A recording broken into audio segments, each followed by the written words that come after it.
Hindi makapipili ang puso kung kanino ito titibok. Mas lalong hindi kayang piliin ng puso kung sino ang hindi nito dapat na ibigin. Ikaw, kaya mo bang turuan ng puso mong magmahal ng isang taong sa tingin mo ay dapat para sa'yo?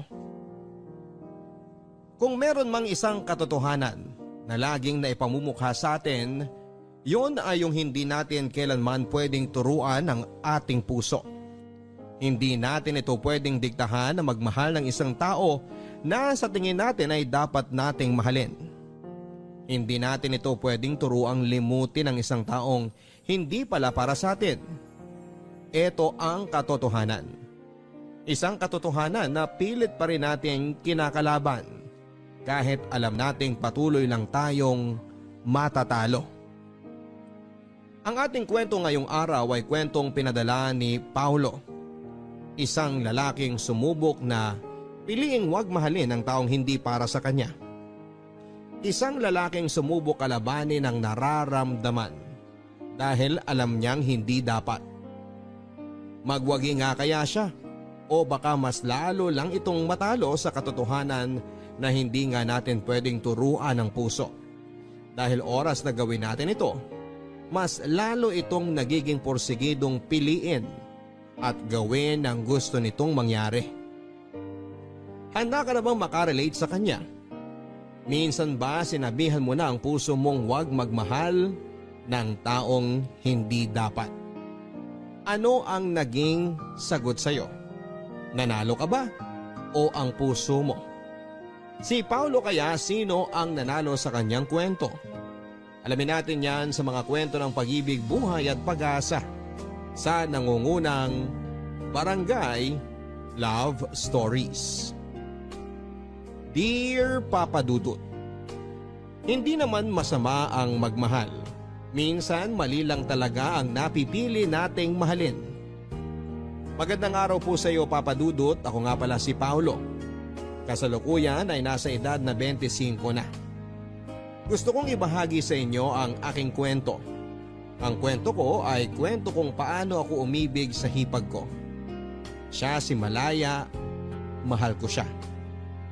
Kaya ba akong pagbigyan ng Diyos na mapasa akin siya? 10 taong gulang pa lang ako noon nang makilala ko si Malaya. 25 anyos ito kaedad ng aking Kuya Harold. Naalala ko pa umaga noon nang dalhin siya sa bahay ni Kuya para ipakilala sa amin ni na Mama. Alalang-alala ko pa ang kanyang magandang mukha. May hawigan ito noon kay Sanya Lopez. Morena ito at may katangkaran. Mas matangkad nga ito kay Kuya. Nakita ko noon kung gaano nahirapan si Kuya na akbayan si Malaya habang pinapakilala noon sa aming magulang. Pinagmasdan ko ang aking mga magulang habang pinapakilala ni Kuya si Malaya. Alam kong bata pa ako noon. Pero alam ko at ramdam ko na hindi nila gusto si Malaya.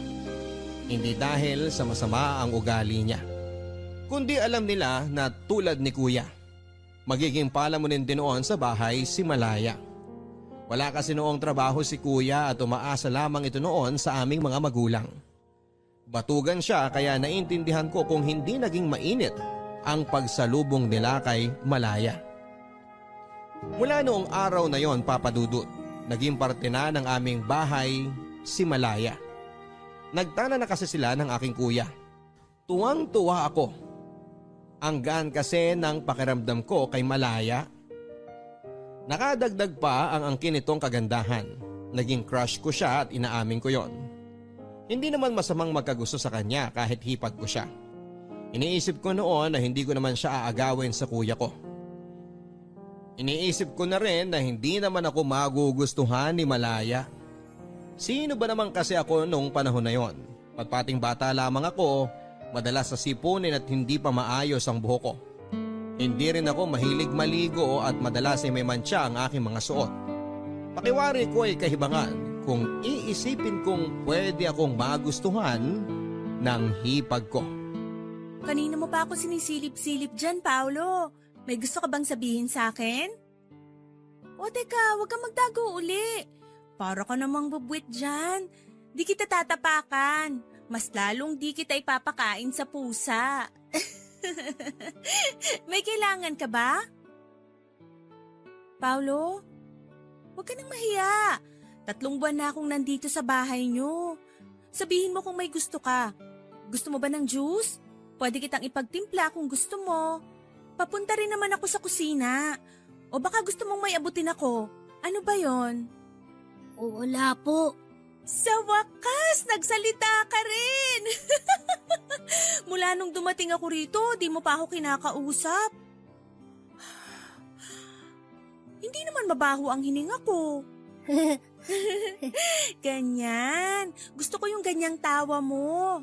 Sabi ng nanay ko, kapag komportable ka na sa isang tao, kaya mo na raw tumawa sa harapan niya. Parinig nga uli ng tawa mo. Komportable ka na nga. Halika nga rito at samahan mo ko. Ilang taon ka na pala? 10. Wow, 10 taon ka na. Grabe, ang tangkad mo para sa edad mo Parang next year mas mauunahan mo pang tumangkad ang Kuya Harold mo. Huwag mo akong isumbong baka naman may girlfriend ka na. Paano magkaka-girlfriend yan naiihi pa yan sa kama, lalo tuwing maulan? Nakakagulat ka naman. Bigla ka na lang sumusulpot dyan. Ano bang sinasabi sa'yo ng kapatid ko? Wala naman, mag-uusap lang sana kami. Hoy Paolo, kwento mo kung paano mo ako lagi nababasa ng ihi mo. Kuya! Alam mo dati may double deck kami. Yun ang tulugan namin sa kwarto. Doon sa itaas, ako naman sa ibaba. Kahala ko nun laging umuulan. Kahala ko nun may problema ang kisame namin Yun pala, nananaginip yan si Paolo ng gripo o kaya swimming pool. Ayun, naiihiyan niya ako lagi. Kaya binaklas ni Papa yung double deck dahil nagreklamo na ako. Di ba Paolo? Alam mo, Paulo, tingnan mo ang ginawa mo. Pinahiya mo ang kapatid mo. Hindi yan. Kung kailan napaamo ko na siya, saka mo pa naisip na ipahiya. Hayaan mo na nga siya. Halika na lang sa kwarto at ipapakita ko sa'yo kung saan siya naiihi nun. Yun ba talaga ang plano mo? Siyempre, may iba pa ba?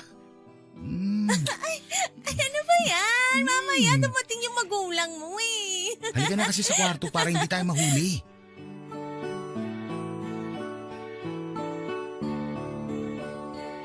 Inis na inis ako noon sa aking Kuya Harold. Hinihiya ako nito sa harapan ni Malaya. Dahil doon ay hindi ko na nilapitan pa si Malaya. Iniwasan ko ito at sobrang halata nga noon ang pag-iwas ko. Sa tuwing nakakasalubong ko siya ay takbo ako kaagad palayo. Alam ko na gusto niyang lumapit sa akin. Pero hindi ko kaya pang lumapit sa kanya dahil nga sa ginawang pagpapahiya sa akin ni Kuya. Kung bakit naman kasi sa dinami-rami ng maaalala ni Kuya. Yung pag-ihi ko pa talaga sa kama. Hindi ko naman makontrol ang sarili ko na huwag maihi sa kama. Naisip ko na normal lang naman yon sa mga batang katulad ko. Naisip ko nga rin na ikwento ko kaya kay Malaya ang mga nakakahiyang ginawa ni Kuya noong bata pa ito para patas na kami. Isang araw ay hindi ko na siya nagawang iwasan pa.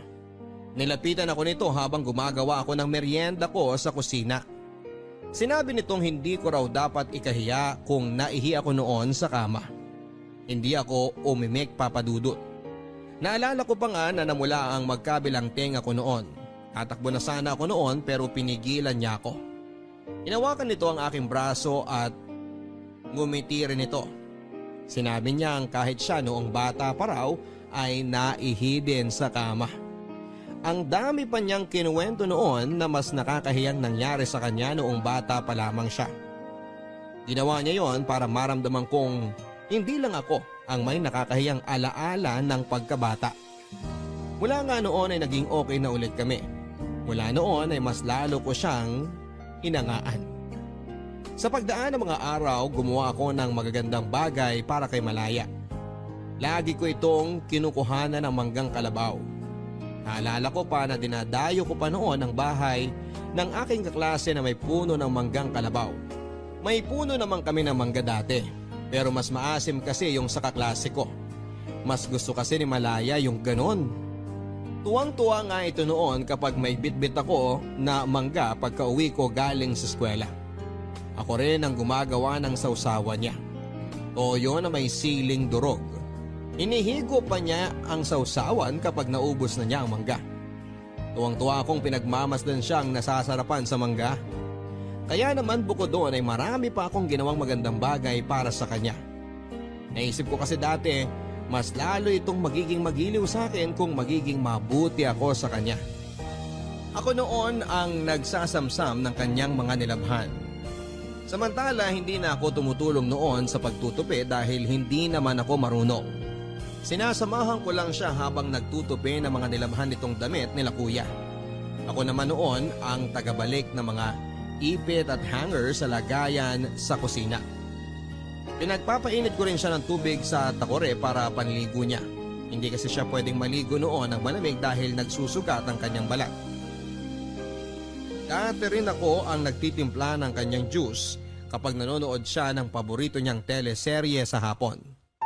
Sinasamahan ko siyang manood noon kahit na hindi ko naiintindihan ang palabas. Gusto ko lang siya na makasama. Ang ganda kasi talaga niya, tapos mabait pa.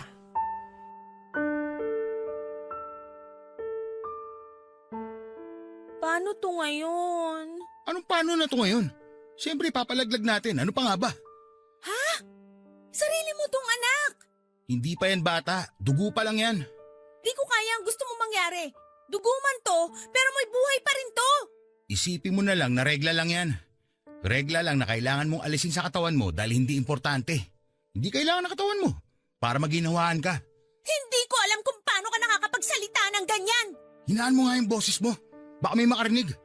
Mamaya andyan lang sa paligid si Paulo at isumbong tayo kay na mama. Ayokong patayin ang anak ko. Ang anak natin. Sabihin na lang natin sa kanila. Matatanggap naman nila to, kadugo naman nila to eh. Kilala ko ang magulang ko. Alam kong hindi nila tatanggapin yan dahil pareho tayong palamunin dito sa bahay. Tapos magdadagdag pa ako ng isa? Hindi naman magiging palamunin ng bata. Dedede siya sa akin at... Alam nga naman pag 15 anyos na yung batang yan, dedede pa rin sa'yo. Mag-isip ka ng ibang plano. Di ko gusto ang unang plano mo. Wala nang ibang plano. Yung una lang ang gagawin natin. Ipalalaglag natin yung dugo na yan bago pa tumindi ang kapit niyan. Hindi. Ayoko. Ako ang masusunod dahil ako ang ama niyan. Ako ang masusunod dahil ako ang ina nito. Matigas ang ulo mo? Matigas ang tuso mo. Kung di mo kayang panindigan to, kung natatakot ka sa magulang mo, sige, aalis na lang ako.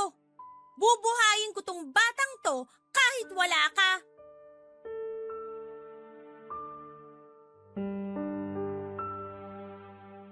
Hindi nila alam papadudot na narinig ko ang lahat ng kanilang naging usapan. Galit na galit ako noon sa kuya ko. Hinayaan kasi nitong umalis si Malaya at naaalala ko pa na sa kwarto nila si Malaya at nag-iimpake ng damit. Umalis si kuya matapos ang argumento nila. Nilapitan ko noon si Malaya at sinubukan ko na hawakan ang kanyang mga kamay. Nakita ko nito at pinalapit niya ako sa kanya. Sinabi niya sa akin na magiging tito na raw ako. Pero sinabi rin niya na huwag ko raw ipagsasabi kahit sa magulang ko dahil ayaw ng kuya ko. Tumango lamang ako papadudot. Gusto ko siyang pigilan noon. Gusto kong sabihin sa kanya na huwag na siyang umalis. Gusto kong sabihin sa kanya na handa akong tulungan siya sa pagpapalaki ng kanyang anak pero hindi ko yon nasabi. Niyakap ako nito bago siya umalis ng bahay. Lungkot na lungkot ako noong umalis si Malaya. Hindi nalaman ng magulang ko noon na buntis na ito. Sinabi lang ni kuya dati na bumalik daw ito sa kanila para alagaan ang nanay nitong lumpo. Naniwala naman ang mga magulang ko. Inis na inis ako noon kay kuya. Napakasinungaling nito. Inisip ko na kung ako lang ang nakabuntis kay Malaya, hindi nito kailangang umalis. Kung ako nakabuntis kay Malaya ay gagawin ko ang lahat para mabigyan sila ng magandang buhay. Naisip ko rin na sana ako na lang si kuya para napanindigan ko siya. Di sana kapiling pa namin noon si Malaya. Akala ko habang buhay ko nang hindi makikita si Malaya papadudot, nagkamali ako. Makalipas kasi ang ilang linggo ay nalaman ko na lang na sinundo ni Kuya si Malaya sa bahay nila. Tuwang-tuwa ako noong nakita kong pumasok sa pintuan si Malaya. Ako nga noon ay ang unang lumapit sa kanya para yakapin siya. Doon na rin nila inamin na buntis nga si Malaya. Tulad ng inaasahan ni na Kuya, hindi naging maganda ang pagtanggap ni na Mama sa balitang yon. Pero wala na silang nagawa. Ando na raw eh. Tanggapin na lang daw yon. Yon ang sinabi ni Mama. Dahil nga may pinaghahandaan na sina Kuya at Malaya noon ay kailangan nilang parehong magtrabaho. Naging jeepney driver si Kuya samantalang si Malaya naman ay naging kasama ni Nanay sa pamamalengke ng mga gulay at karne na siya namang nilalako nila sa aming barangay. Kailangan nila noon na makaipon para sa panganganak ni Malaya. Nung una naging sapat naman ang kinikita nila. Pero nang tumagal ay hindi na. Naging sakitin kasi si Malaya at hindi naging madali noon ang pagbubuntis niya. Lagi siyang tinatakbo noon sa ospital. Napupurnada pa nga ang pamamasada noon ni Kuya dahil kailangan niyang ihatid si Malaya sa ospital gamit ang jeep na pinapasada niya. Naaawa ako noon kay Malaya. Alam ko na hindi nila kakayanin ang gagastusin sa panganganak nito kung laging ganon ang mangyayari. Kaya naman tumulong ako sa kanila dati. Tuwing uwian dati ay diretso ako sa pagbebenta ng binatog.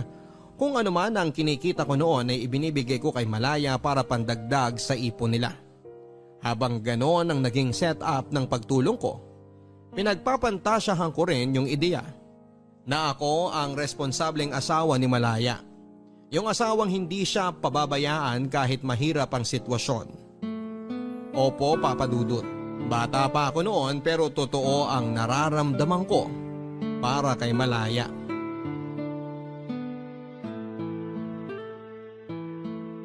Oh, nag-abot ka na naman ng pera sa akin, Paulo. Wala po yan, ate. Dagdag mo na lang po sa ipon niya ni Kuya para kay baby. Yan din ang sinabi mo sa akin nung nakaraan. Ayoko nang tanggapin to. Bakit naman po? Hay, saan muna to galing? Huwag mo sabihin sa akin na kinupit mo to sa mama mo. Naku, kung ganun, ibalik mo to ngayon din. Alam mo naman nagipit din ng mama mo eh. Hindi ko po kinupit yan. Eh, saan nga to galing? Pati yung mga nakaraan. Di naman kalakihan ang baon mo sa school kaya alam kong di ka makakaipon ng ganito kalaking pera kung di galing sa kupit to. Nagbebenta po ako ng binatog tuwing hapon.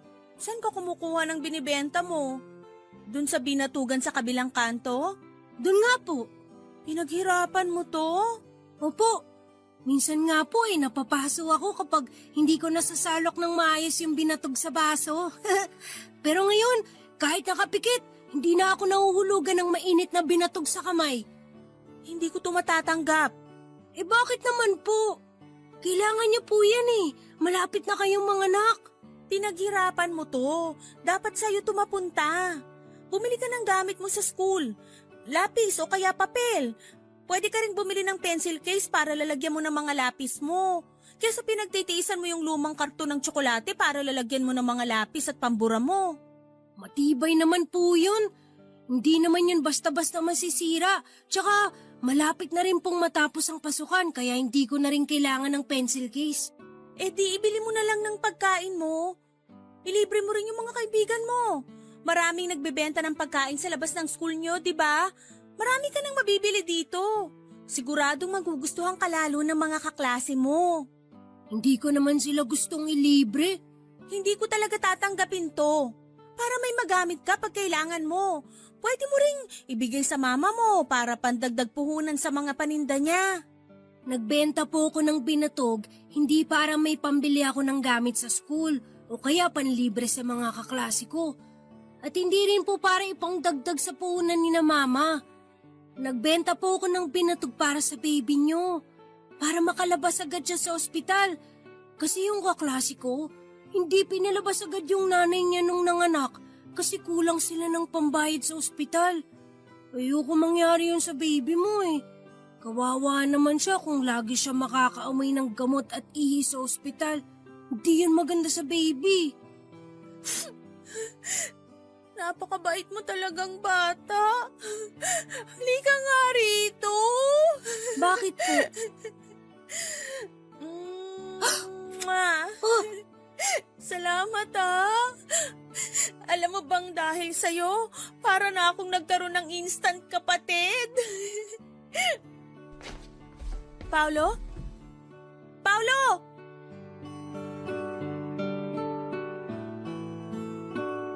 Tumakbo ako noon matapos akong halikan sa pisngi ni Malaya. Nagkulong ako sa kwarto habang sinapo ko ang aking pisngi, kung saan dumampi ang malambot na labi ni Malaya. Pulang-pula yon at naaalala ko pa.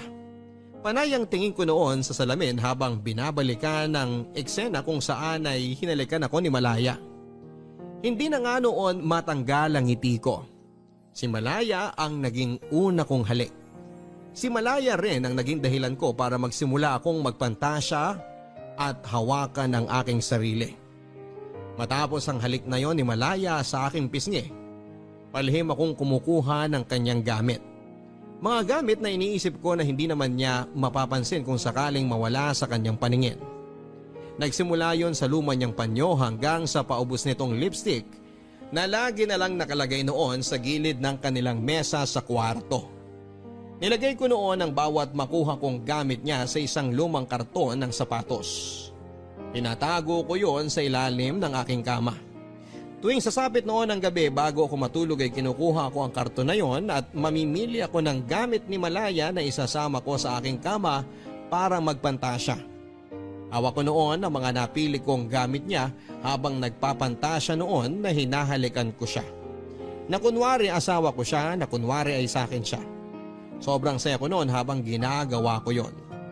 At kapag natapos na ako, agad-agad akong makakatulog noon habang hawak ko ang gamit niya. Akala ko noon ay hindi ako mahuhuli sa ginagawa ko.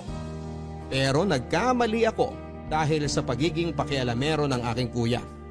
Pumasok ito noon sa aking kwarto habang tumutulong akong maghugas sa mga bentang gulay ni na mama.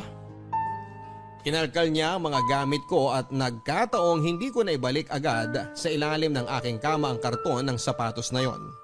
Nakita ito ni kuya at agad akong kinumpronta. Hoy Paolo, Ano po yung kuya? anong ginagawa ng mga gamit ni Malaya sa kwarto mo? Po? Anong gamit? Naalala mo yung panyong bigay sa'yo ng nanay mo? Yung may burda ng pangalan mo? Kinuha ni Paolo. Totoo ba yon, Paulo? At yung lipstick mo na sana ay gagamitin mo nung papunta tayo sa check-up mo, andito rin sa karton ng sapatos na to kung saan niya tinatago yung iba pang gamit mo. Paulo, bakit mo kinuha yung mga gamit ko? Anong gagawin mo dito? Oo nga Paolo, anong gagawin mo sa lipstick? Bakit? Bakla ka ba ha? Hindi po kuya. Anong gagawin mo sa lipstick? Umamin ka na kasi. Hindi po ako bakla kuya. Ate Malaya. Di klepto ka lang ganon. Sadyang makati ang kamay mo. Gusto mo isumbong kita kay Papa para hatawin ka ng walis? Harold, di na kailangan gawin yan. Huminahon ka nga. Paano ko hihinahon? Ang bata-bata pa niya magnanakaw na. Sa ngayon, maliliit na bagay lang ang kinukuha niya. Sa susunod, paano kung yung cellphone mo na? O kaya pera na? Paano kung isang araw sa kapitbahay na siya magnakaw? Hindi naman siguro. Anong hindi naman siguro? Nakita mo naman ang mga kinuha niya sa'yo. Ano pa tawag mo rito?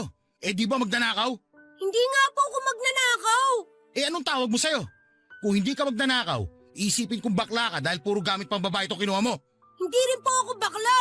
Bakit mo nga kinuha itong mga gamit ni Malaya? Kasi crush ko po siya. Paulo, anong... Aba, binata na! Malaya, ikaw kasi ang ganda mo masyado. Tingnan mo, pinagnanasaan ka na ng kapatid ko. Harold, ano ba? Paulo! Oh, tingnan mo yun. Nagtatatakbo na.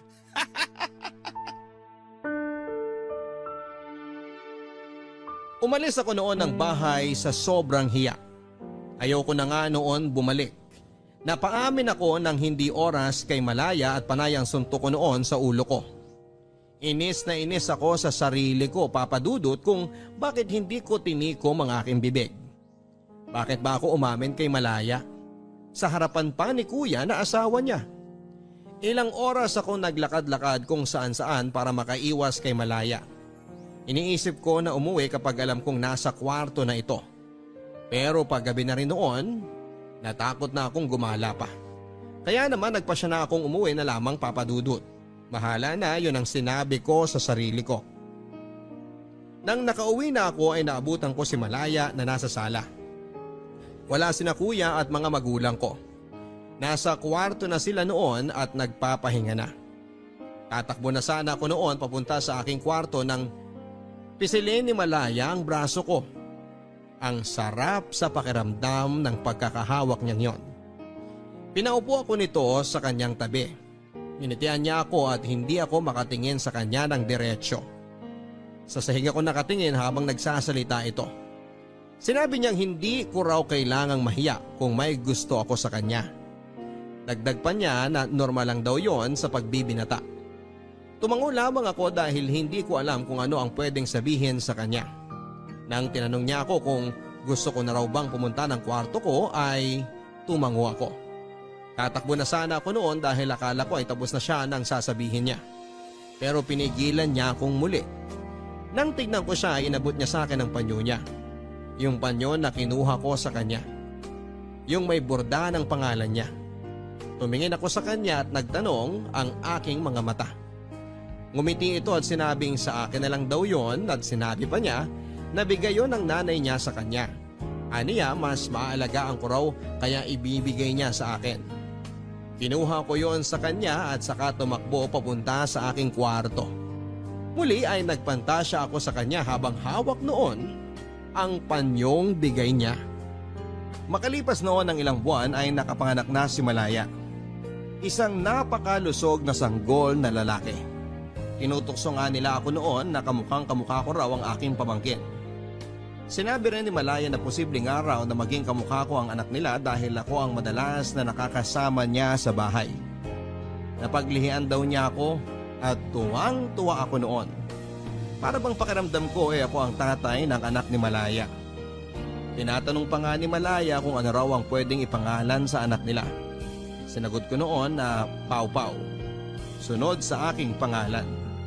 Ang akala ko noon ay pagtatawanan lang nila ang sinabi ko, pero natuwa si Malaya. Sinabi niyang Pau Pau na lang ang palayaw ng kanilang anak. Ako ang pinaka natuwa noon. Sinunod sa akin ang pangalan ng pamangking ko. Madalas ako ang nag-aalaga noon sa anak nila.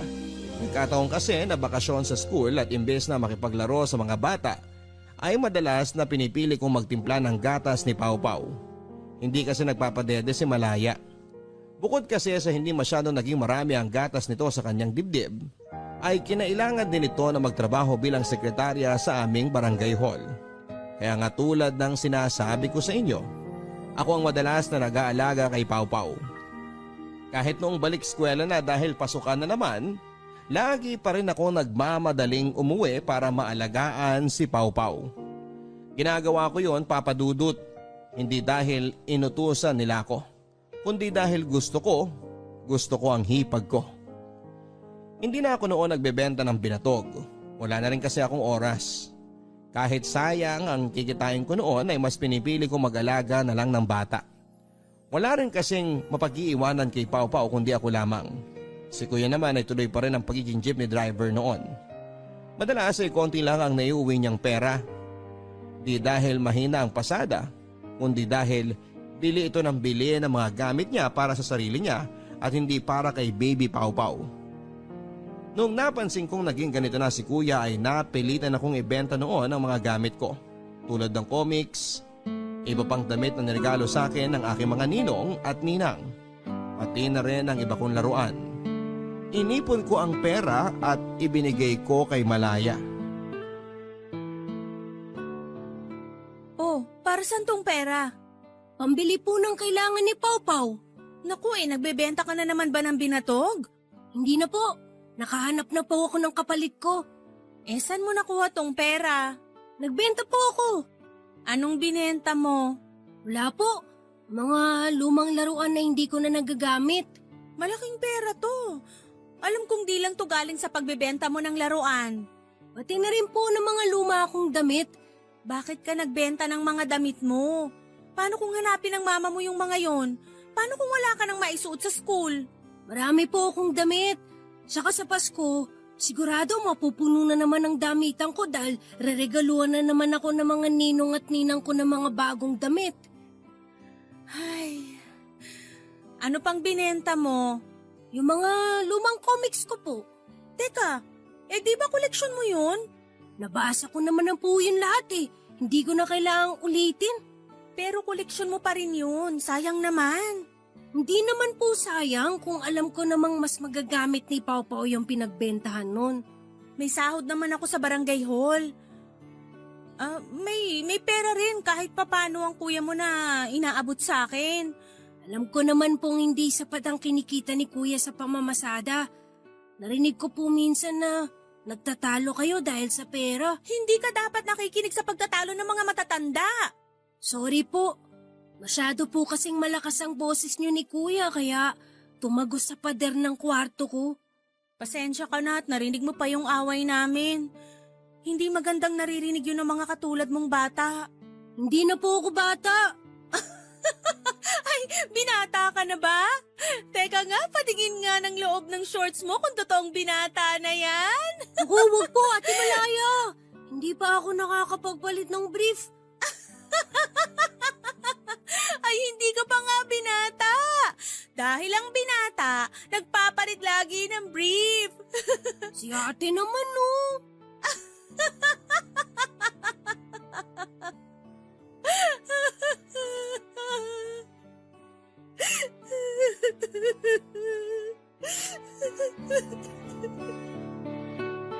Nagulat na lamang ako nang biglang umiyak si Malaya.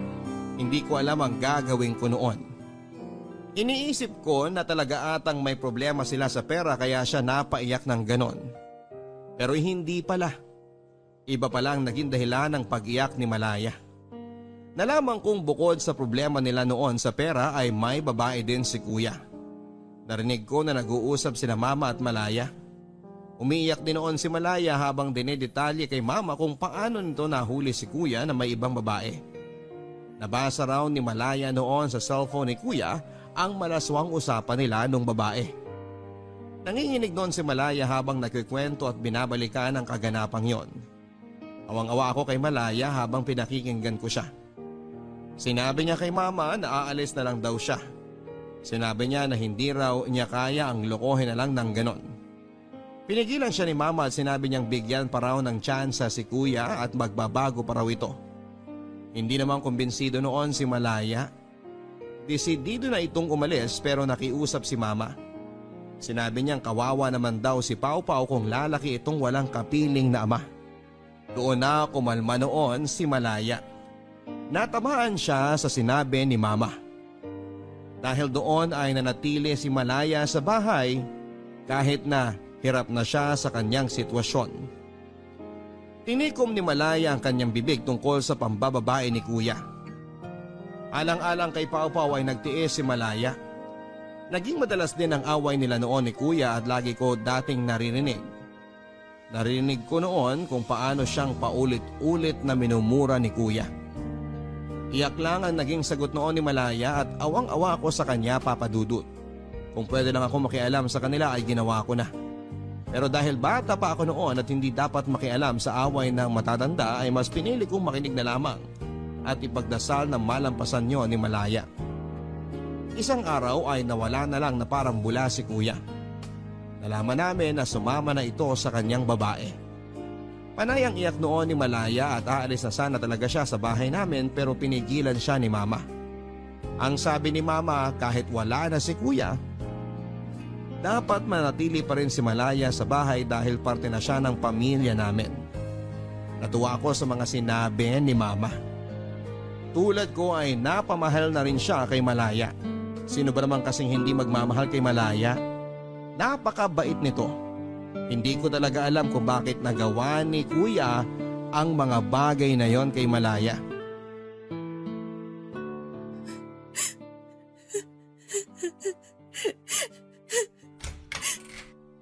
Paolo?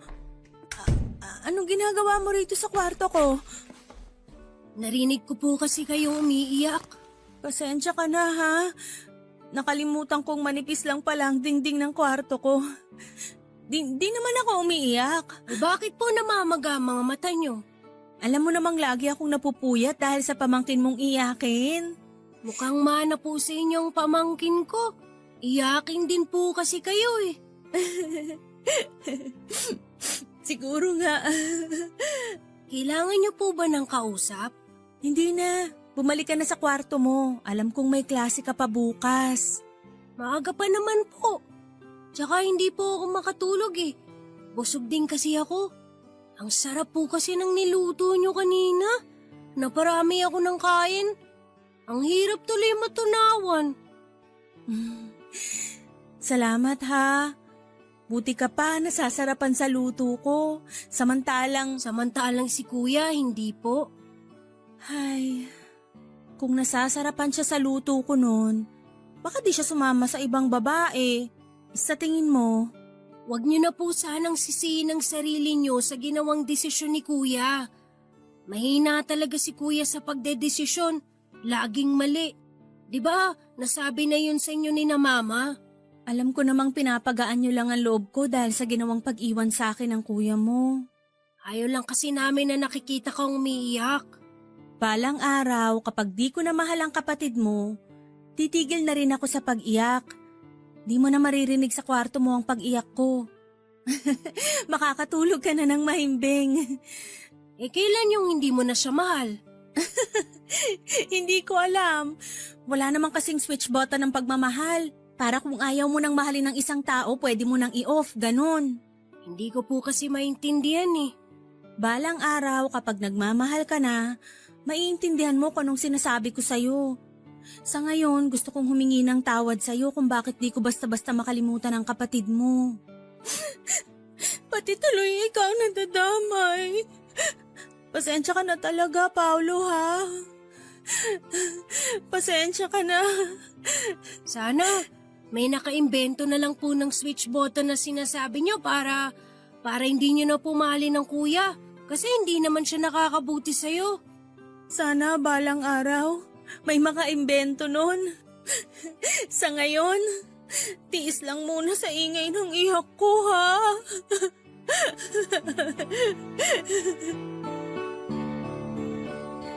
Naisip ko nga noon, Papa Dudut, na sana ay may switch button ng puso para matigilan na ni Malaya ang pagmamahal niya kay kuya.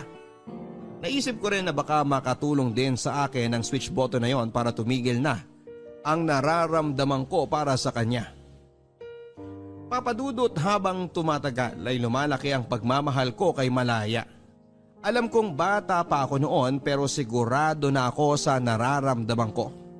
Hindi nga yon nawala hanggang sa pag-abante ng edad ko. Mas lalong napapamahal ako sa kanya dati habang tumatagal dahil mas naging malapit kami noon sa isa't isa. Dahil wala na nga noon si kuya sa buhay niya, ako na ang humahalili para alalayan siya sa maraming bagay. Tumayo ako na parang batang ama sa kanilang anak na si Pau Pau.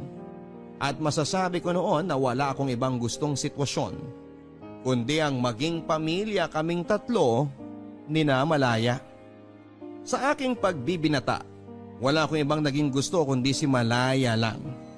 Siyempre, hindi ko yon sinabi sa kanya. Bukod sa alam kong torpe ako ay alam ko rin na hindi magandang tignan. Naging asawa siya ni kuya, nanay siya ng pamangkin ko. Tinago ko noon ang nararamdaman ko at wala akong naging balak gawin para malaman niya ang nararamdaman ko para sa kanya. Tuwing nag-uusap kami noon kung may babae na ba akong natitipuhan ay panayang iwas ko. Hindi ako magaling magsinungaling at alam kong konting udyok pa ni Malaya ay mapapaamin ako. Wala akong naging karelasyon noon at parehas kami ni Malaya. Tinatanong ko siya kung bakit hindi pa siya makipagrelasyon. Sinabi naman ni na mama na pwede naman siya magkaroon ng ibang boyfriend para maging masaya naman daw siya. Pero umiling lang noon si Malaya. Hindi rin ito nagbigay ng sagot sa akin. Kami na lang ang nag-iisip na baka na-trauma na ito sa ginawa ni kuya sa kanya dati. O pwede rin na masyado na siyang kontento sa kanyang anak na si Pau Pau. Kaya hindi na nito noon kailangan pa ng pagmamahal ng ibang lalaki.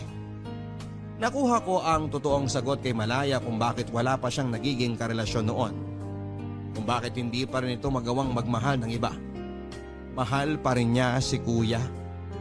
Hindi man niya aminin noon ay ramdam ko yon. Rinig ko yon. Rinig ko ang paimpit niyang iyak dati, gabi-gabi yon at walang palya. Gustuhin ko man nakatukin siya para aluin ay hindi ko yon ginawa. Hinayaan ko lang na ibuhos niya ang nararamdaman niya sa pamamagitan ng pag-iyak. Mabilis na lumipas ang panahon at nag-21 na ako. Sa isang iglap ay naging binata na ako at naging espesyal nga ang pagsalubong ko noon sa ganap na pagbibinata ko dahil ang unang bumate sa akin ay si Malaya.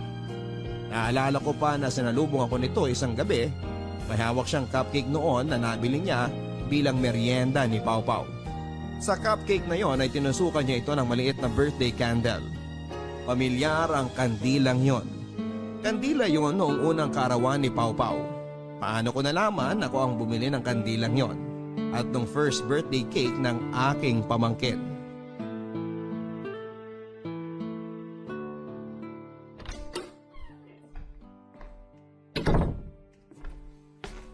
Happy birthday, Paolo! Ano to? Eh di birthday cake mo. O, hipan mo na yung kandila. Ay, teka, mag-wish ka muna. Wish ko na sana maging cake tong cupcake. Uy, sorry naman kung ito lang ang afford ko. Joke lang naman. Alam ko, kulang pa to kumpara sa mga ginawa mo para sa amin ng pamangkin mo. Mula nung iniwang kami ng magaling mong kapatid. Mukhang nangangamoy ang palayang durog na naman po ang hangin. Uy, di na ako bitter ah. Ikaw? Di ka na mabiro. Pero, seryoso. Ayos na sa akin tong cupcake na to. Wala naman akong gusto na kahit na ano ngayong birthday ko eh. Kontento na ako sa inyo ni Pau Pau. At syempre, sina Mama. Kung katulad mo rin lang ang kuya mo, sana andito pa yun ngayon. Hay, kung bakit naman kasi di na lang kayo nagkapalit ng kuya mo? Anong ibig mong sabihin? Wala naman, naisip ko lang. Sana ikaw na lang yung panganay sa inyong magkapatid para ikaw na lang yung una kong nakilala. At ikaw yung tatay ni Pau Pau. E di sana wala akong problema ngayon. Wala eh. Huli akong pinanganak. Alam mo, kahit nung bata ka pa lang, ganito ka palang kalit na no? Alam kong mas mature ka na mag-isip kesa sa kuya mo. Saka, mas gwapo ako dun no? 99.9% oo.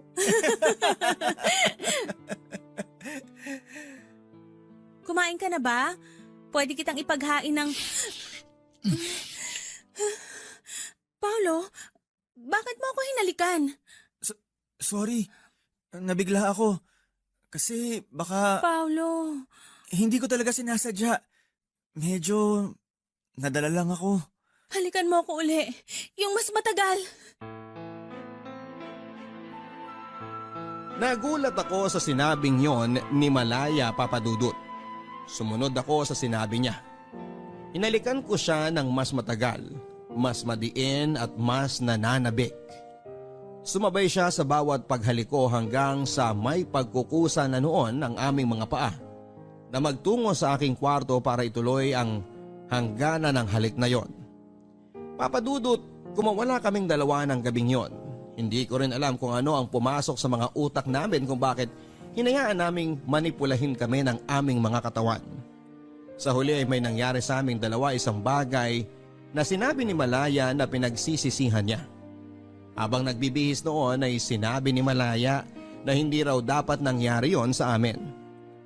Pilit ko siyang kinukumbinsi noon na hindi niya dapat pagsisihan ang nangyari sa aming dalawa. Sinabi kong gusto ko ang nangyari. Tinatanong ko kung nagustuhan niya rin yon, hindi siya sumagot. Hindi ko siya hinayaang makaalis ng kwarto hanggat hindi kami nakakapag-usap na dalawa. Nakita ko ang pagkakataon na yon para aminin sa kanya ang tunay kong nararamdaman. Sinabi ko na matagal ko na siyang mahal. Sinabi ko rin na handa akong maging ama kay Pau Pau. Umiling lang si Malaya. Masyado siyang natatakot sa sasabihin ng magulang namin. Naisip ko noon na tama naman siya at hindi nga naman maganda kung pareho kaming magkapatid na tinuhog niya. Hindi ako tumigil noon na kumbinsihin si Malaya at sinabi ko sa kanya noon na pwede naming subukang dalawa kahit napalihim. Hindi siya umimik. Mukhang nagustuhan niya ang sinabi ko. Sa huli ay pumayag naman ito. Pero sinabi niya sa akin na wala raw assurance na mahuhulog siya sa akin. Sinagot ko siya at sinabi ko na hindi ako takot sumugal. Nilihim nga namin ang relasyon namin, Papa Dudut. Laging may nangyayari sa amin tuwing wala si na Mama. Sa tuwing gabi kung kailan tulog na sila. Naging maayos naman ang simula namin at naramdaman ko na nahuhulog na si Malaya sa akin, pero hindi lang niya maamin. Paolo, ano ba? Wala naman si na Mama eh. Tara na sa kwarto mo. Natutulog si Pau Pau. Magigising yun kapag masyado tayong magulo. Eh di, doon tayo sa kwarto ko. Ayoko nga ro, ng kalat-kalat ang kama mo. Eh di, doon tayo sa sahig ko para mas may challenge. Ikaw talaga? Baka sinamama mo na yan. Teka at... Uy, buti hindi pa kayo nagpapalit ng doorknob. Pwede pa pala ang lumang susi ko eh. Oh, kamusta kayo ha? Harold? Kung makagulat ka naman dyan, akala mo bumangon ako sa hukay. Kamusta ang maganda kong asawa ha? Anong ginagawa mo rito, kuya? Umuwi. Masama ba? Bahay ko rin naman to ah. Umalis ka na. O bakit ako aalis? Hindi mo ba narinig yung sinabi ko? Bahay ko rin naman to ah. Sigurado akong namiss ako ni na Mama. At sigurado ako namiss ako ni Pau Pau. O teka, asa ang anak ko? Huwag mo siyang istorbohin. Natutulog siya. Kuya, mabuti pa umalis ka na.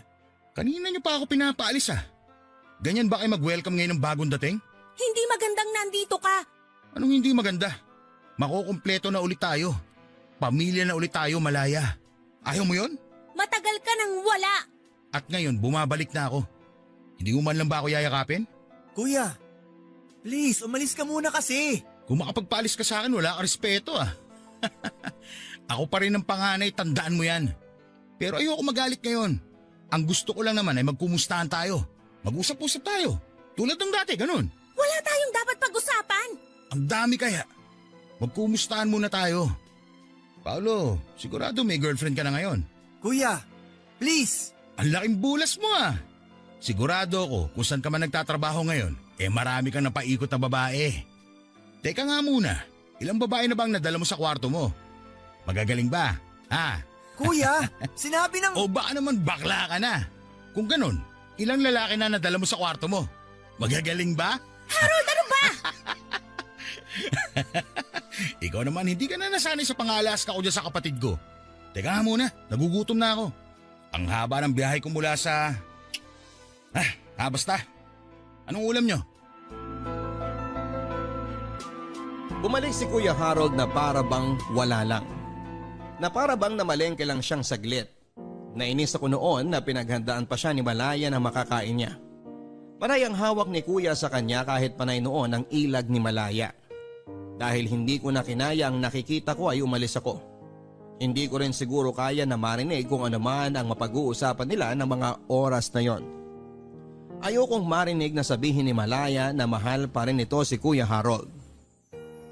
Ayos na kami nun eh. Kung bakit kasi bumalik pa si Kuya. Nang umuwi ako matapos kong magpahangin ay nadatnang ko si na Kuya, si Malaya at ang mga magulang ko sa sala. Nakita kong hindi masaya ang mukha ng mga magulang ko pero tinanggap na lang nila na bumalik na si Kuya. Naisip nila na ayos na rin daw para may ama ang apo nila. Nagalit ako ng palihim, lalo na noong naramdaman kong umiwas na noon sa akin si Malaya. Naisip ko na baka nga nagkabalikan na silang dalawa. Alam ko na talo ako, may anak silang dalawa. Ako naman ay kaulayaw lang noon ni Malaya tuwing gabi at malungkot siya. Umiwas na rin ako kay Malaya at naisip ko na para rin ito sa ikabubuti ni Pau Pau. Gusto kong lumaki ang bata ng buo ang pamilya niya. Sinubukan kong kalimutan noon si Malaya pero hindi ako nagwagi. Isang gabi nagulat na lamang ako nang pumunta si Malaya sa kwarto ko. Sinabi nito sa akin na hindi na raw niya mahal si Kuya. Sinabi rin niya na ako ang mahal niya. Natuwa ako. Inalikan ko siya at may nangyaring muli sa aming dalawa at nung nahimasmasan ako, bigla kong naisip na mali yon. Sinabi ko rin sa kanya na yun na dapat ang huling beses na may mangyari sa amin. Hindi nito tinanggap ang sinabi kong yon. Sinabi ko sa kanya ang mga dahilan ko kung bakit hindi na kami pwede at tinanggap naman niya. Papadudot, masakit man pero pinabalik ko siya sa kuya ko. Sobrang sakit dati pa na makita sila na magkasama. Pero kailangan ko yung tiisin hanggang isang araw ay nalaman naming buntis muli si Malaya. Naisip ko na maganda na rin yon para may dahilan ako para kalimutan siya pero hindi pala. Dahil ako ang ama ng ipinagbubuntis niya. Nag-usap kaming dalawa at sigurado raw siya na sa akin yon. Sinabi ko sa kanya na kung pwedeng ipaako na lang niya kay kuya ang ipinagbubuntis niya dahil yun naman ang naisip kong dapat. Sinabi ko sa kanya na kahit ganoon ang gagawin niya ay hindi ko pa rin sila pababayaang mag-ina. Pumayag naman ito sa isang kondisyon. Sinabi niya na ipagpatuloy pa rin daw naming dalawa ang lihim naming relasyon, papadudot. Pumayag ako. Hindi dahil gipit na ako noon sa sitwasyon kundi dahil mahal ko si Malaya. Hindi naman masama ang magmahal. Minsan mali lang talaga ang napipili nating mahalin. Mali na pinili kong mahalin si Malaya. Mali na hinayaan ko ang sarili kong mahulog ng husto sa piling niya. Dapat kinontrol ko noon ang sarili ko para hindi na kami napunta sa mas mahirap na sitwasyon. Pero nagmahal lang ako. Hindi ko kontrolado kung sino ang pipiliin ng puso ko. Sa ngayon ay wala pa rin nakakahalata sa relasyon naming palihim ni Malaya. Sa pagdaan nga ng panahon ay naging magaling kami sa pagtatago. Walang kaalam-alam si kuya na tuwing wala ito sa bahay o tuwing tulog ito ay may nangyayari sa aming dalawa ni Malaya. Hindi ko alam kung hanggang kailan kami magiging ganito ni Malaya. Ipinagdarasal ko na lamang ngayon na sana ay hindi kami mahuli. Dahil wala akong maisasagot na tama sa kanila dahil alam kong una pa lamang ay mali na talaga ito. Maraming salamat po papadudod sa pagbasa ng aking liham. Ang inyong forever ka-barangay, Paulo. Hindi naman masama ang magmahal at minsan mali lang talaga ang napipili nating mahalin. Kung bakit naman kasi hindi lang pwedeng tama lagi ang napipili nating mahalin. Kung bakit naman kasi may mali pa pagdating sa pag-ibig. Paolo, hindi madali ang sitwasyong napiling pagdalhan sa iyo matapos kang magmahal ng maling tao. Hindi ko rin masasabi kung paano ka totoong makakalaya sa sitwasyon mong yan kung sobrang inipit ka na ng sitwasyon. Hindi ko rin gustong sisihin ka pa sa mga nangyari dahil tapos na yon. At dapat matuto na lang tayo mula doon. Kung ano man ang kinakaharap mong sitwasyon na hiling ko na sana ay makaisip ka ng paraan para maitama mo ang lahat. Hindi ko pwedeng idikta sa iyo kung ano at papaano yon. Tanging ikaw lang ang nakakaalam kung ano ang pwedeng gawin sa nangyayari sa inyo. Hanggang sa muli mga kapuso, ako po si Papa Dudut sa mga kwento ng pag-ibig, buhay at pag-asa dito sa Barangay Love Stories number 1. Mga kwento ng pag-ibig, kwento ng pag-asa at mga kwento ng buhay dito sa Barangay Love Stories. Love Stories. Forever. Forever. Forever! Ever. Mga kwento ng pag-ibig, kwento ng pag-asa at mga kwento ng buhay dito sa Barangay Love Stories. Love Stories.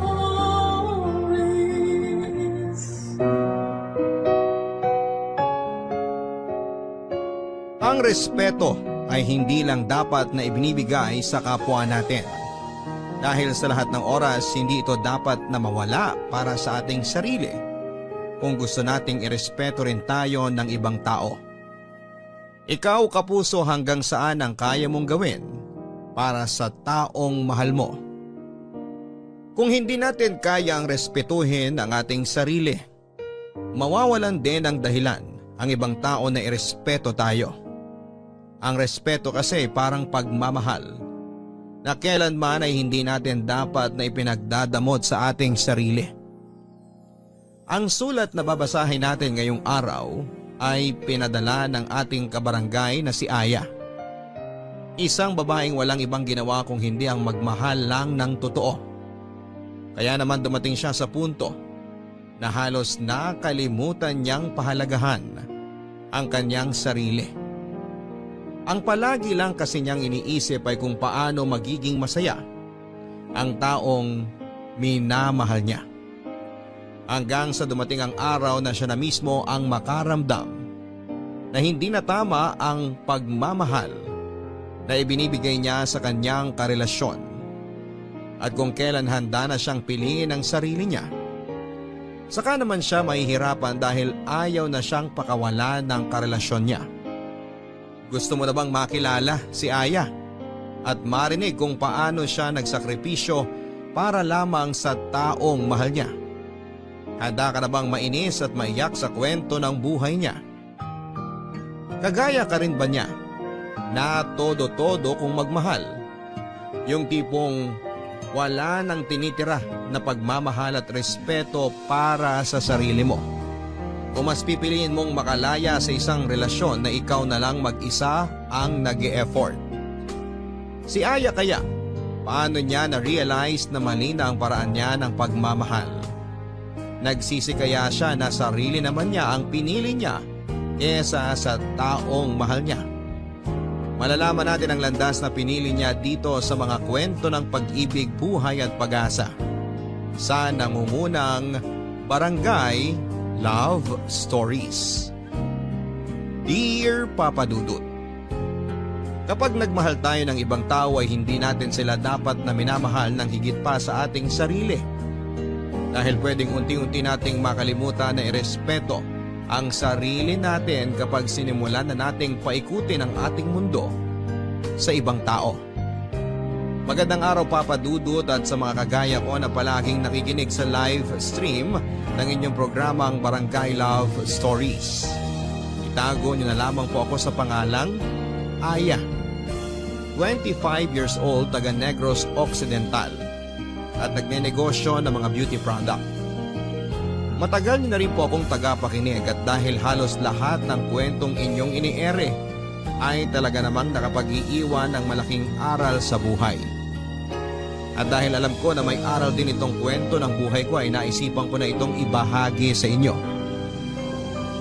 Nasa first year college ako Papa Dudut nang makilala ko si Jed. Magkaiba kami ng kurso pero may ilang subject na magkaklase kami. Madalas siyang tumatabi sa akin kaya naging close din talaga kaming dalawa. Hanggang sa niligawan na niya ako at sinagot ko rin naman siya bago matapos ang second semester namin sa first year. Siya kasi talaga yung tipo ng lalaki Papa Dudut na matangkad, gwapo at active sa mga sport activity. Kaya hindi ko na rin pinatagal noon ang panliligaw niya sa akin. At dahil hindi pa pwede kay mama na mag-boyfriend ako, pinakilala ko lang si Jed noon bilang kaibigan at kaklase ko. Mabait namang boyfriend si Jed, makulit siya at palabiro kaya tumagal din ang halos 2 taon noon ang relasyon namin Papa Dudut.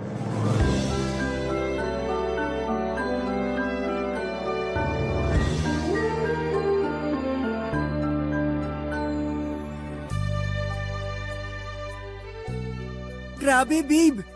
Ang ganda na pagkakasulat mo dito sa reaction paper ko. Hindi naman masyado. Sinimplihan ko na nga lang ang mga salita na ginamit ko dyan eh. Ang ganda kaya! Buti na lang talaga tinulungan mo ko dito. Kasi sobrang tamad ko talaga sa paggawa ng reaction paper eh. Iba kasi ang mga trip mo na gawin, babe. Saka dun ka mas active sa mga subject na may kinalaman sa sport. Kaya kinakatamaran mo lang talaga yung mga ganitong pagsusulat. Sa bagay, tama ka dyan. Pero babe, thank you talaga ha. Alam mo, kanina ka pa nagpapasalamat sa akin. Reaction paper lang yung ginawa ko kaya hindi mo kailangan na paulit-ulit na mag-thank you. Hindi lang naman ako nagta-thank you para sa reaction paper na yan eh. Eh para saan pa? Para sa pagiging best girlfriend mo sa akin. I love you, babe. I love you too, babe. Sobra. Pakis nga.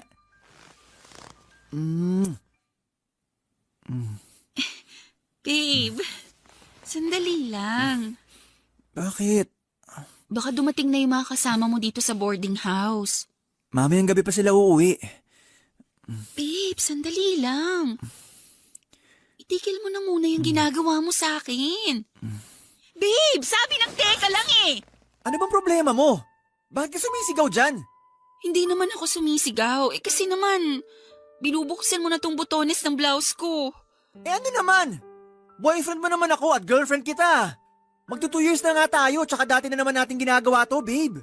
Oo nga, pero hanggang bewang lang yung kamay mo dapat. Sinabi ko na yun sa'yo, di ba?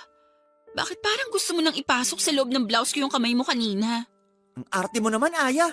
Akala ko ba mahal mo ko? Mahal kita, Jed. Alam mo naman yun. Kung mahal mo ko, bakit nag-iinerte ka ngayon?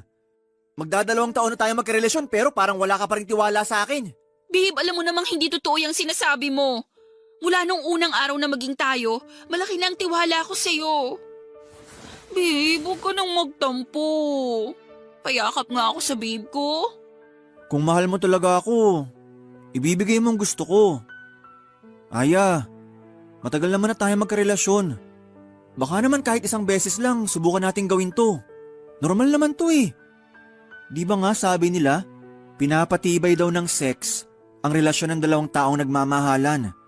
Kaya kapag ginawa natin yun, sigurado ako na mas lalong titibay ang relasyon nating dalawa.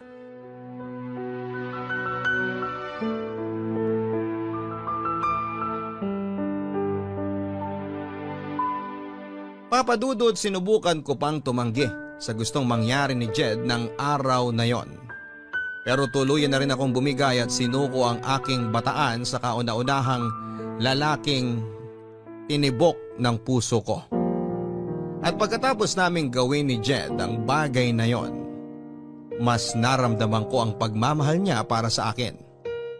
Siguro kasi nag-iba rin ang higpit ng yakap niya sa akin ng mga oras na yon.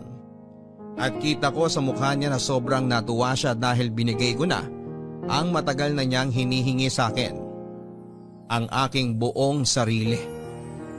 Ang sabi ni Jed ay isang beses lang naming gagawin yon, Papadudot. Isang beses lang kaming magsisiping dahil gusto niya lang daw talagang mas pagtibayin nito ang relasyon naming dalawa. Kaya lang sa tuwing magkasama kami sa boarding house niya at walang ibang tao doon, kung hindi kaming dalawa lang, ay madalas niya akong kinukulit na gawin namin ang bagay na yon.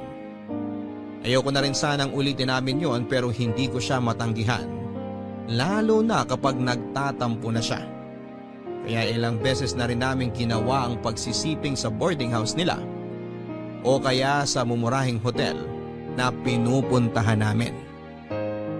May mga motel kasi siyang alam na tumatanggap ng mga nag-check-in kahit mga estudyante pa lamang o naka-uniform pa. Kaya tuwing monthsary namin ay hindi pwedeng kay Jed na walang mangyayari sa aming dalawa, Papadudot. Happy 2nd anniversary, babe! Happy anniversary din, babe. Thank you kasi pumayag ka na dito tayo sa motel mag-celebrate ng anniversary natin. Syempre naman, request mo to eh. Sa kabuti na lang din, isa lang ang klase ko ngayon. Kaya mas mahaba ang oras na magkasama tayong dalawa. Babe, sana hindi ka magsawa sa akin ha. Bakit naman ako magsasawa sa'yo? Mahal na mahal kita. Wala lang, natatakot lang ako na mapagaya tayo sa iba na pagkatapos ng ilang beses na may nangyari sa kanila, bigla na lang silang naghihiwalay. Huwag kang mag-alala. Hindi ako kagaya ng mga nababasa mo sa pocketbook o napapanood mo sa teleserye, na pagkatapos makuha ang gusto niya sa isang babae, bigla na lang mangiiwan sa ere. Ang tagal na kaya nating dalawa. At sigurado na ako na ikaw na talaga ang babaeng gusto kong pakasalan at makasama sa habang buhay. Talaga, babe? Oo, mahal na mahal kita eh. Ako rin, sobrang mahal kita, babe. Yan ang gusto ko sa'yo eh. Yung palagi ko naririnig kung gaano mo ako kamahal. Basta babe, magtiwala ka lang sa akin ha. Promise, hindi ako mawawala sa buhay mo. Ang sarap naman pakinggan nun, babe. Pakiramdam ko tuloy. Sobra mo talaga akong mahal. Yun ang totoo, babe. At hindi na magbabago yun kahit kailan. Kiss ko nga yung maganda kong babe. Ay, teka. Oh, Munti ko na makalimutan to. Babe, ano yung ginagawa mo? Lagay ko lang tong cellphone ko dito malapit sa atin.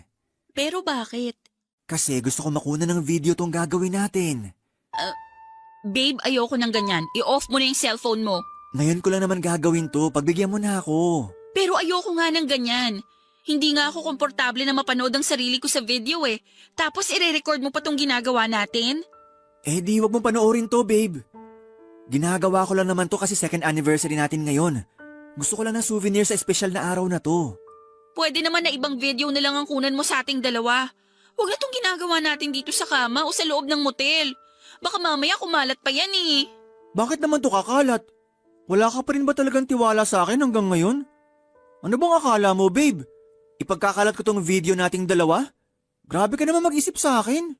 Hindi naman sa ganun. Nag-aalala lang ako na kung anong pwedeng mangyari na hindi maganda. Ang dami-dami nating napapanood sa balita tungkol sa kumakalat na malaswang video. At ayoko na mangyari sa atin yun. Hindi mangyayari yun sa atin, basta magtiwala ka lang.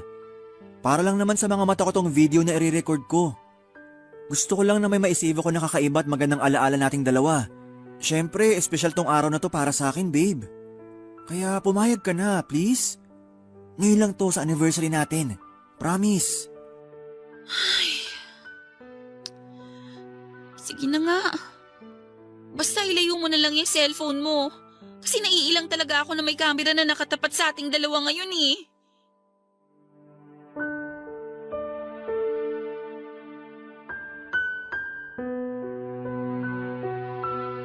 Papadudot, ayoko talagang gawin yon, kaya lang ayoko rin na mag-away pa kami ni Jed sa second anniversary naming dalawa. Kaya naman kahit naiilang talaga ako ay hinayaan ko na lamang na i-record ng cellphone niya na nasa malapit lang sa amin ang ginagawa naming pagsisiping. Kaya lang hindi rin nakontento doon si Jed. Kinuha niya rin ang cellphone na yon at hawak niya yon habang nire-record ng malapitan ang ginagawa naming kalaswaan noon. Sobrang naiilang at nahihirapan akong kumilos noon. Pero dahil gusto ko siyang pagbigyan ay naging sunod-sunuran na lamang ako sa lahat ng gusto niyang mangyari ng araw na yon. Kahit labag pa yon sa kalooban ko. Ang totoo, Papa Dudut, ay lumaki ako sa medyo konserbatibong pamilya. Wala na akong papa at tanging si mama na lamang ang nag-aalaga sa aming 4 na babaeng magkakapatid. Pangalawa ko sa aming 4 at nagtatrabaho na noon sa abroad ang ate ko. Hindi naman naging mahigpit sa pag-aalaga at pagpapalaki sa aming magkakapatid ang mama ko. Pero hindi siya nagkulang sa pagpapaalala sa amin na maging maingat kami sa aming mga sarili. At sana raw ay huwag naming hayaan na makagawa kami ng pwede naming ikapahamak. Alam ko naman na mali talaga na hinayaan ko si Jed na kuhanan ng video ang ginagawa naming kalaswaan. Pero malaki kasi ang tiwala ko sa kanya. Pinanghawakan ko ang pangako niya na hindi niya yon sisirain. Hindi porke madalas nating kasama ang isang tao ang ibig sabihin ay lubusan na natin silang kakilala. Dahil ang ugali ng tao ay parang panahon na anumang oras ay pwedeng bigla na lang magbago. Yun ang sabi nila, Papa Dudut, na napatunayan kong totoo dahil sa biglang pagbabago ng ugali ng boyfriend kong si Jed. Nasa first semester na kami sa 4th year noon nang maging mainitin ang ulo niya. Madalas na malate lang ako ng konti sa date namin ay sinisigawan na kaagad niya ako o nagwo-walk out siya. May mga oras din na nakapagbibitaw siya ng masamang salita sa akin. O kaya ay minumura niya lang ako bigla kahit pa sa harapan ng maraming tao kapag nababadtrip siya. Kahit nga rin sa tawag o text ay palagi ako nakakatanggap ng mura sa kanya. Naging madalas din ang pagsiselos niya kahit makita niya lang na may kausap akong lalaking kaklase ko. Ewan ko ba, Papa Dudut, alam ko namang may problema sa ugali noon si Jed at sa relasyon naming dalawa pero tiniis ko pa rin ang lahat ng yon. Ayoko kasi siyang mawala sa akin at ayoko na matapos ang relasyon naming dalawa.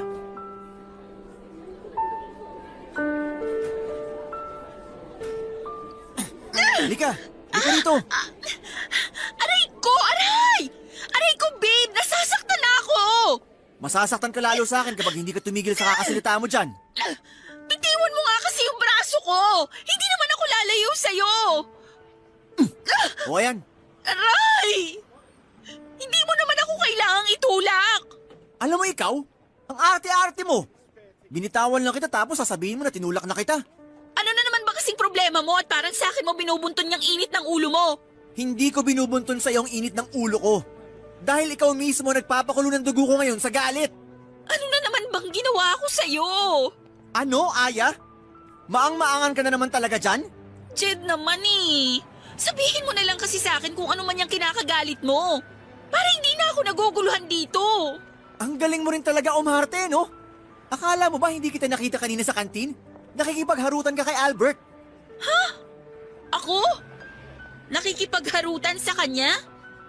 Bakit ko naman gagawin yun? Jed, kaya lang naman kami magkasama ni Albert. Kasi kagrupo namin siya ni Tess sa thesis namin. Ayan! Diyan yung nag-uumpisa, di ba? Yung kunwari gagawa kayo ng thesis. Pero ang totoo, naglalandian na kayong dalawa. Saan mo ba napupulot yung mga sinasabi mo na yan? Bakit? Hindi ba totoo? Siyempre hindi. Bakit ko naman gagawin yun? Boyfriend kita.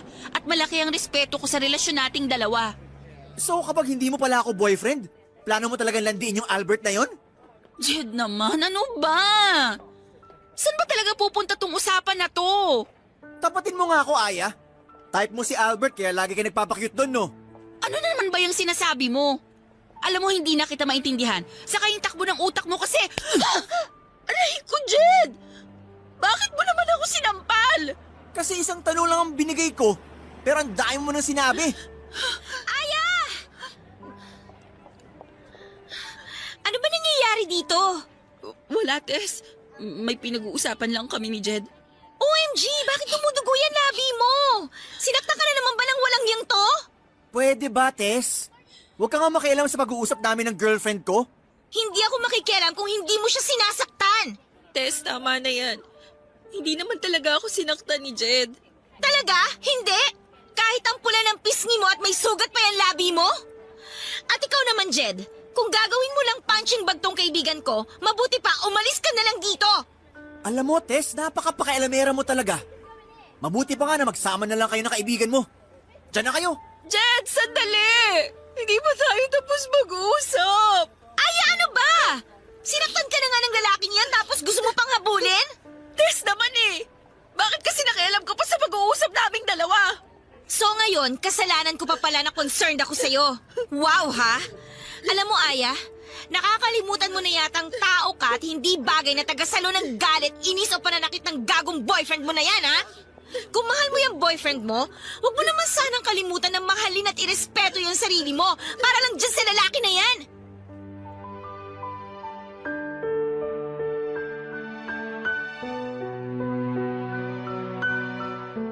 Papadudot alam ni Tess na hindi yun ang unang pagkakataon na nasaktan ako ng pisikal ni Jed, kaya naman grabe rin talaga ang inis niya sa akin ng araw na yon.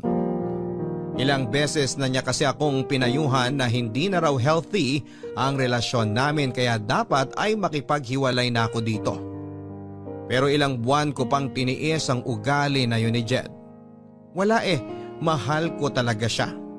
At malaking bagay din talaga yung si Jed, ang kauna-unahang lalaking nakasiping ko. Aaminin ko na ang iniisip ko noon kaya ayoko makipaghiwalay sa kanya ay wala ng ibang lalaki ang magkakagusto sa akin kasi nga hindi na ako virgin. Na si Jed na ang gusto kong makasama sa habang buhay kasi sa kanya ko ibinigay sa kauna-unahang pagkakataon ng sarili ko na gusto kong pilitin na ayusin ang relasyon namin dahil ayokong mawala siya sa buhay ko.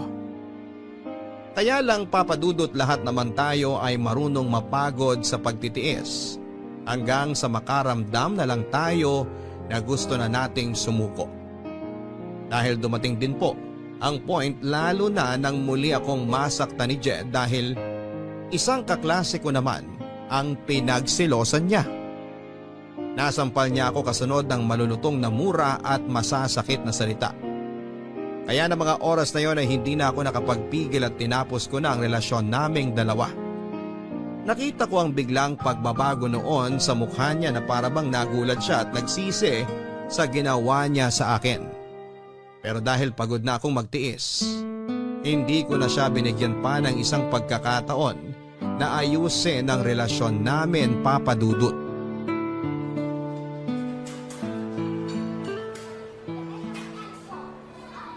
Tess, nasan ka na? Sorry ha, traffic kasi dito sa dinaanan ng jeep na sinasakyan ko pero malapit na ako dyan. Okay, si Albert mukhang malilate din kasi ang sabi niya sa text kanina, hindi raw kaagad siya makakaalis ng bahay nila. Natagalan daw kasi yung ate niya sa pamamalengke kaya hinihintay niya pang makauwi para may makasama ang mga pamangkin niya bago siya umalis. Naku, pasensya ka na, ang tagal mo tuloy naghintay sa amin ni Albert.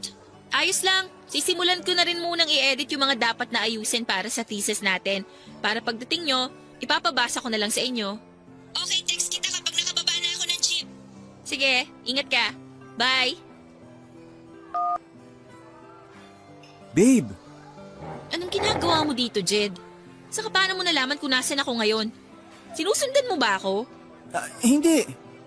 May pinuntahan lang ako dyan sa malapit tapos nakita kita dito kaya nilapitan kita. Babe, please. Mag-usap naman tayo kahit saglit lang. Wala akong oras sa'yo, Jed. Malapit na ang deadline ng thesis namin kaya kailangan naming asikasuhin to. Saka pwede ba? Break na tayo kaya tigil-tigilan mo na yung pagtawag sa akin ng babe. Okay, fine. Hindi na kita tatawagin, babe. Pero please naman, wag mo na akong i-block sa Facebook o sa ibang social media account mo. Account ko yon kaya gagawin ko ang lahat ng gusto ko. Aya, hindi mo na ba talaga ako kayang bigyan ng chance? Ilang beses na kitang pinagbigyan noon at sinabi ko na kung anong problema sa'yo at sa relasyon nating dalawa. Pero hindi ka pa rin nagbago at lumala pa yung pagiging seloso mo at pananakit mo sa akin. Pero baka naman pwede mo pa ako pagbigyan kahit isang pagkakataon na lang. Hindi yung parang ang bilis mo akong binitawan kagaya nito. Ilang chance pa ba ang gusto mo, Jed? Hinayaan ko ng ilang beses mo kong saktan noon kasi inakala ko na pwede pa nating maayos ang lahat. Pero nakakapagod ka ng pagbigyan. Kaya sorry kung hindi ko na talaga kayang ibigay ang hinihingi mong pagkakataon para ayusin ang relasyon natin. Hindi. Hindi ako papayag na mawala ka sa akin. Jed naman, huwag mo nang pahirapan ang sarili natin. Mag-move on na lang tayo pareho. Pero hindi ko nga kayang gawin yung sinasabi mo. O sige. Ayaw mo makipagbalikan sa akin? Okay, fine. Pero wag mo akong sisisihin ha. Kapag nakita mo ang sarili mo sa kumakalat na malaswang video. Ha? Anong ibig mong sabihin? Alam mo kung anong tinutukoy ko, Aya. Kaya pag-isipan mo tong mabuti. Makikipagbalikan ka sa akin? O may malaswang skandal mo nakakalat sa school natin?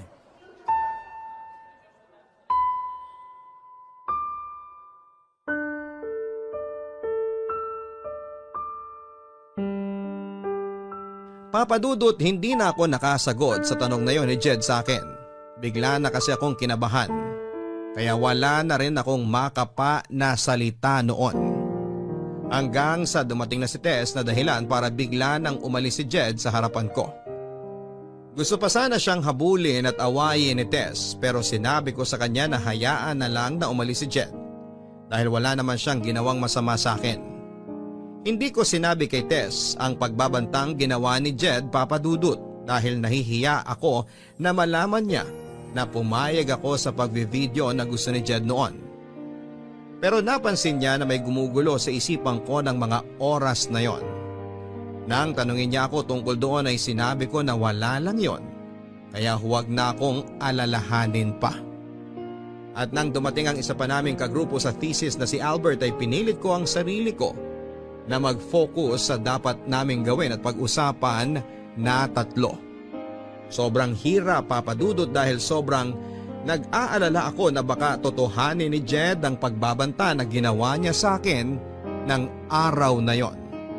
Nang makauwi ako ng bahay, Papa Dudut, ay hindi pa rin maalis sa isipan ko ang pagbabanta ni Jed tungkol sa video na ginawa naming dalawa. Pero pilit kong kinumbinsi ang sarili ko na hindi naman siguro gagawin ni Jed na ikalat ang video na yon dahil naniniwala ako na kahit papaano ay may respeto at pagmamahal pa rin siyang natitira para sa akin. Kaya lang, Papa Dudut, hindi pa rin siya huminto sa panggugulo sa akin. Kapag nakikita niya akong walang kasama sa school, ay nilalapitan niya ako at pilit na kinakausap. Gumagamit din siya ng mga dami accounts sa Facebook para ma-message niya ako at sinasabi niya na balikan ko na siya. Sinubukan ko na pakiramdaman noon ang sarili ko, Papa Dudut, kung may pagmamahal pa ba akong nararamdaman kay Jed na pwede kong gawing dahilan para balikan siya. Kaya lang, wala na talaga. Sadyang napagod na ang puso ko noon na mahalin siya, kaya nagmatigas ako sa desisyon ko na hindi muli pang makipagbalikan pa sa kanya.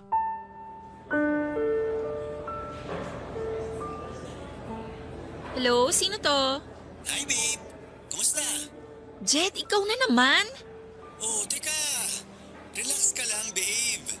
Jed, pangatlong palit ko na ng SIM card to. Paano mo ba nalalaman tong bagong cellphone number ko? Nakalimutan mo yata na marami tayong common friends.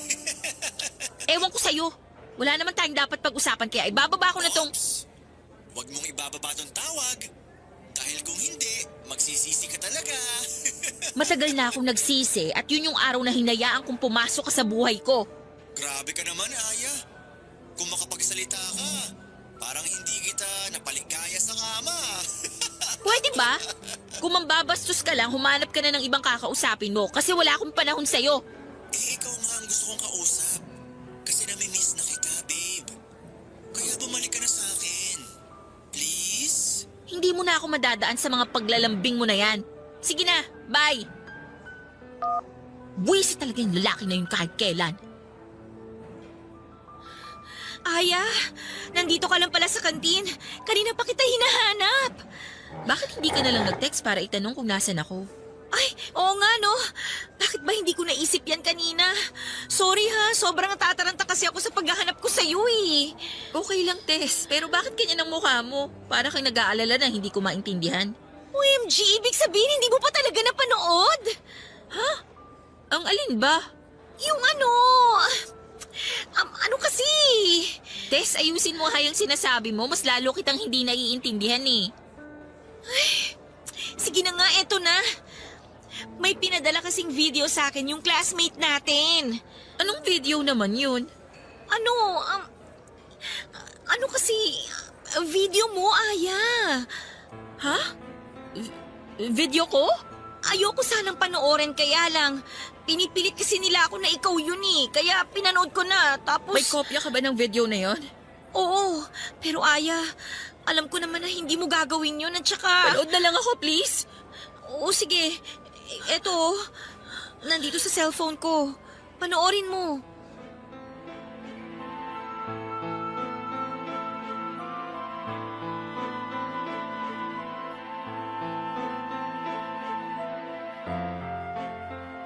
Halos maiyak ako nang makita ko ang sarili ko sa video na pinapanood sa akin ni Tess, Papa Dudut.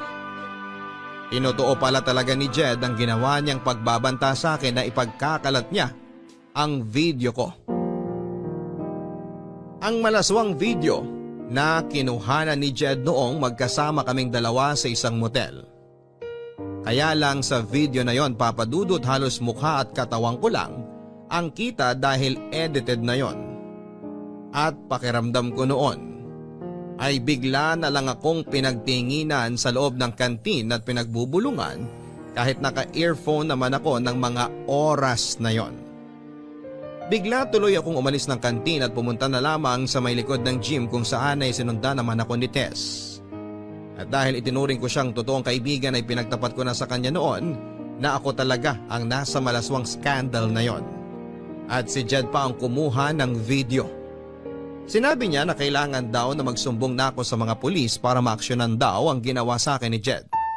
Pero syempre hindi ako sumang-ayon, Papa Dudut, dahil una sa lahat, ayokong malaman ni Mama ang ginawa kong kalaswaan, Papa Dudut.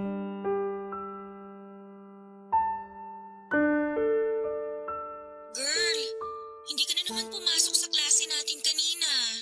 Masama kasi yung pakiramdam ko pero medyo okay naman na ako ngayon. Sigurado ka ba na ayos ka lang?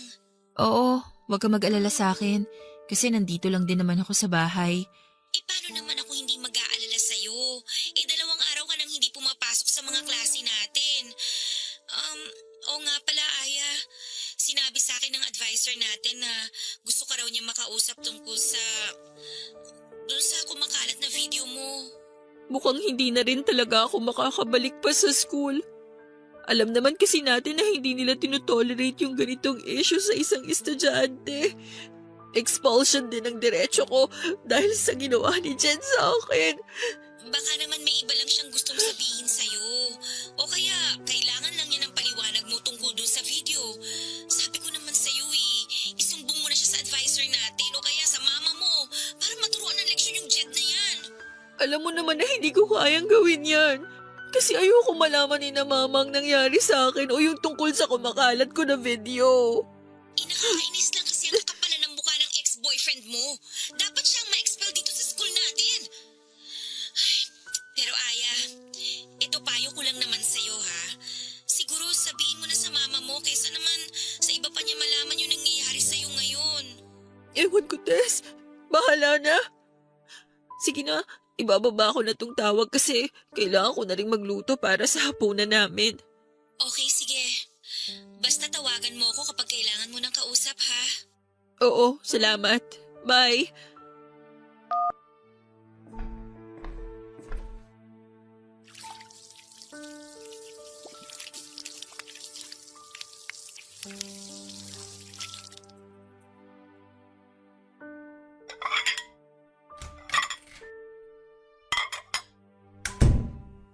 Aya? Aya, nasan ka? Ma, bakit po? Magluluto pa lang po sana ako. Magtapat ka nga sa akin. Ikaw ba to? Oh! Ma, sino pong nag-send ng video na yan sa cellphone niyo? Sabihin mo sa akin. Hindi naman ikaw to, di ba?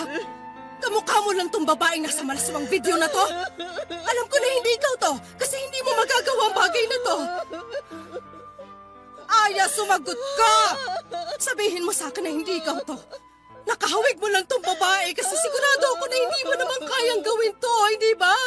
Hindi ba tama ako? Tama ako na mali ang mga kapitbahay natin sa chinichismis nila tungkol sa'yo? Sabihin mo sa akin na hindi sila nagsasabi na... I'm sorry. Sorry po. Sorry po, Mama. Bakit ka nagsasorry? Aya, ako sabihin na ikaw talaga tong nasa malaswang video na to. Opo, Mama. Ako po, pero hindi ko naman po ginusto. Hindi kang babae ka! Paano mo nagawa to sa sarili mo?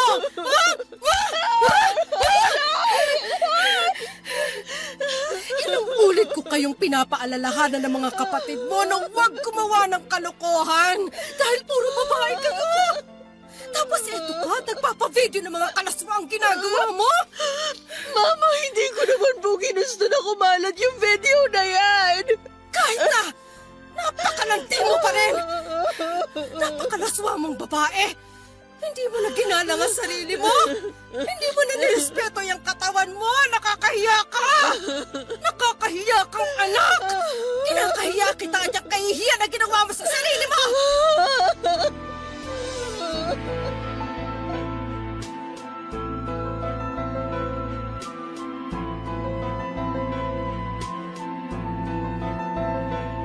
Papadudot yon ang kauna-unahang pagkakataon na nasaktan ako ni Mama ng pisikal at mapagsabihan ng masasakit na salita.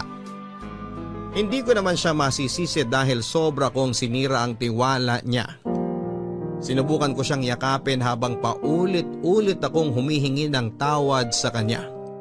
Pero pilit niya lang akong tinutulak hanggang sasabihin niya na huwag na raw akong lalabas ng bahay dahil kinakahiya niya raw na may anak siyang malaswa ang pag-uugali. Doon ko nalaman, Papadudot, na hindi lang pala sa mga kaklase ko si Nen ni Jed ang skandal ko, kung hindi pati na rin sa mga pinsang ko na nakilala niya noon. Kaya kumalat na rin yon pati na sa iba pa naming kamag-anak at pati na rin sa mga kapitbahay namin.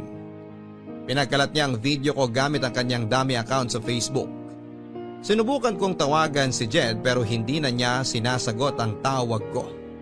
Gusto ko kasing makiusap sa kanya na hinto na niya ang ginagawa niyang pagpapakalat ng video. Gulong-gulo na talaga ang isipan ko kung ano ang dapat kong gawin noon, pero dahil alam ko na masyado nang mabilis ang pagkakalat ng balita, alam ko rin na hindi ko na mapipigilan pa ang pagkalat ng skandal ko sa social media at iba't ibang panig ng mundo, Papa Dudut. Mula nang malaman ni Mama ang tungkol sa kumalat na skandal ay hindi na ako halos nakalabas ng bahay, Papa Dudut. Hindi dahil sa ayaw ni Mama na lumabas ako kung hindi dahil ako mismo ang nahihiya sa nangyari. Pakiramdam ko kasi lahat ng taong nakakakilala sa akin ay alam na ang tungkol sa skandal ko. Hindi na rin talaga ako pumasok sa school noon dahil alam ko na lahat ng estudyante doon ay napanood na ang malaswang video ko at pwede rin na ma-expel ako dahil sa issue na yon. At nag-deactivate na rin ako ng social media account ko dahil napuno na ng mga message na tungkol sa skandal ang inbox ko. Nang makausap ko naman ang ate ko na nasa abroad ay halos maiyak din siya sa galit habang pinagsasabihan ako, Papa Dudut. Wala naman akong ibang nagawa noon kung hindi ang paulit-ulit na mag-sorry sa kanya. Si Mama naman ay hindi na rin ako masyadong kinikibo sa bahay. At hindi ko rin masyadong kinakausap noon ang dalawa kong kapatid. Pareho silang nasa high school noon kaya alam ko na aware na rin sila tungkol sa video ko. Papa Dudut, gusto ko na rin talagang maglayas noon pero wala naman akong alam na ibang pwedeng puntahan. Kaya naman kinulong ko na lamang ang sarili ko sa lungkot at pagsisisi sa loob ng kwarto.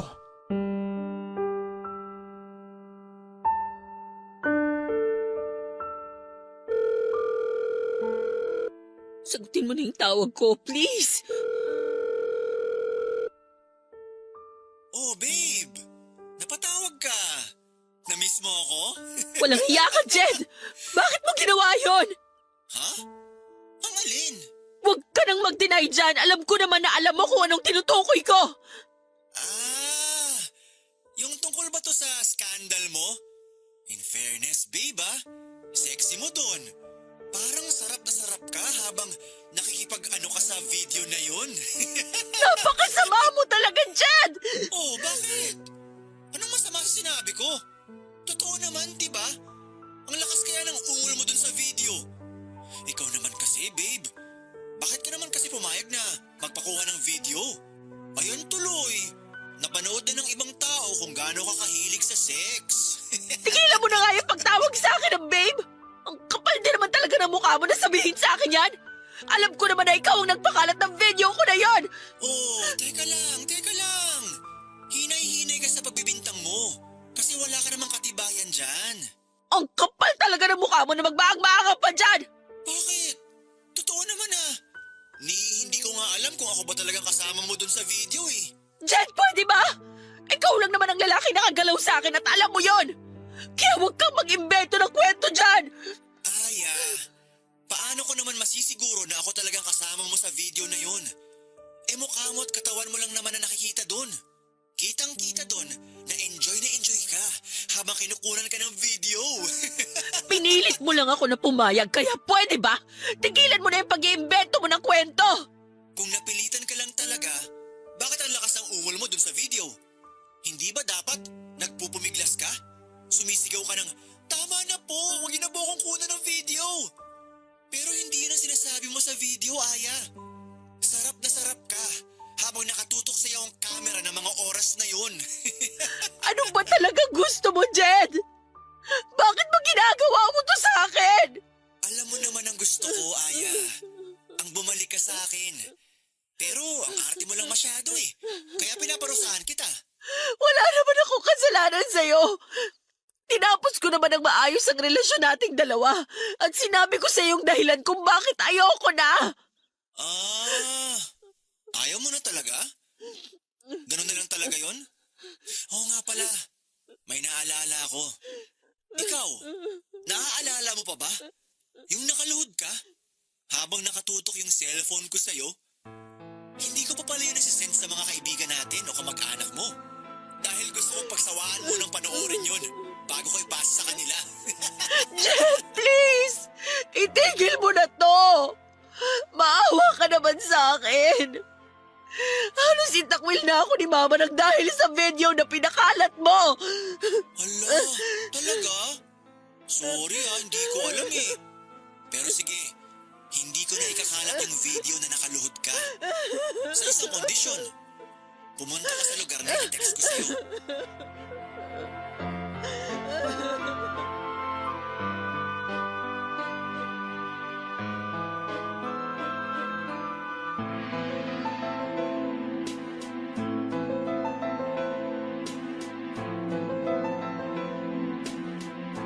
Papadudot gustong makipagkita ni Jed sa akin sa isang motel para raw makapag-usap kami. Pero hindi ako pumayag dahil alam ko naman ang gusto niya talagang mangyari noon. Sinabi ko sa kanya na hindi na ako babalik pa talaga sa kanya at hindi na ako papayag na may mangyari pa sa aming dalawa. Hindi na rin ako nakapagpigil at nailabas ko na ang lahat ng sama ng loob ko sa kanya. Mula sa pagiging seloso niya, mapanakit na boyfriend hanggang sa pagkawala ng pagmamahal na dati kong nararamdaman para sa kanya. Naramdaman ko rin ang galit niya noon sa boses niya at muli akong pinagbantaan na ipagkakalat niya ang isa ko pang malaswang video. Nagtapang-tapangan ako at sinabi ko na hindi ako natatakot sa kanya. Kaya lang kinagabihan papadudot ay tinawagan ako ni Tess para sabihin na may kumalat na namang bagong video ko. At yun nga yung tinutukoy ni Jed na nakaluhod ako sa harapan niya habang kinukuhanan niya ako ng video. Hindi lang yun ang kumalat kung hindi pati na rin ang iba't ibang version ng kwento na tungkol sa pagkatao ko. Na iba't ibang lalaki raw ang kasama ko sa video na yon, na nagbebenta raw ako ng katawan kaya may ganon ngalaswang video. Na matagal na raw akong hindi nag-aaral dahil pariwara na raw ang buhay ko. At kung ano-ano pang version ng kwento na hindi naman totoo. Nalaman ko yun mismo mula kay Tess, mama at sa mga kapatid ko. Lalo tuloy akong kinamuhian ni mama dahil inakala niya na totoo ang mga chismis na yon. Lalo rin akong nagalit noon sa sarili ko. Pakiramdam ko noon ay pati ako ay nandidiri na sa katawan ko dahil sa video na yon. Para bang nawala na ako ng kakampi at dahilan para mabuhay. Dahil puro kahihiyan na lamang ang binibigay ko kina mama.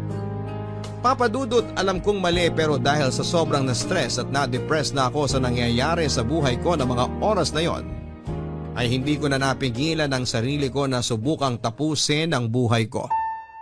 Nasa kwarto lang ako noon at inabot ko ang cutter mula sa pencil case ko.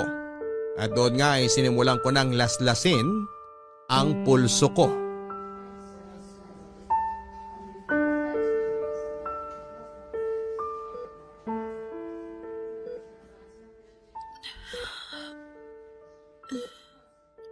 Tess?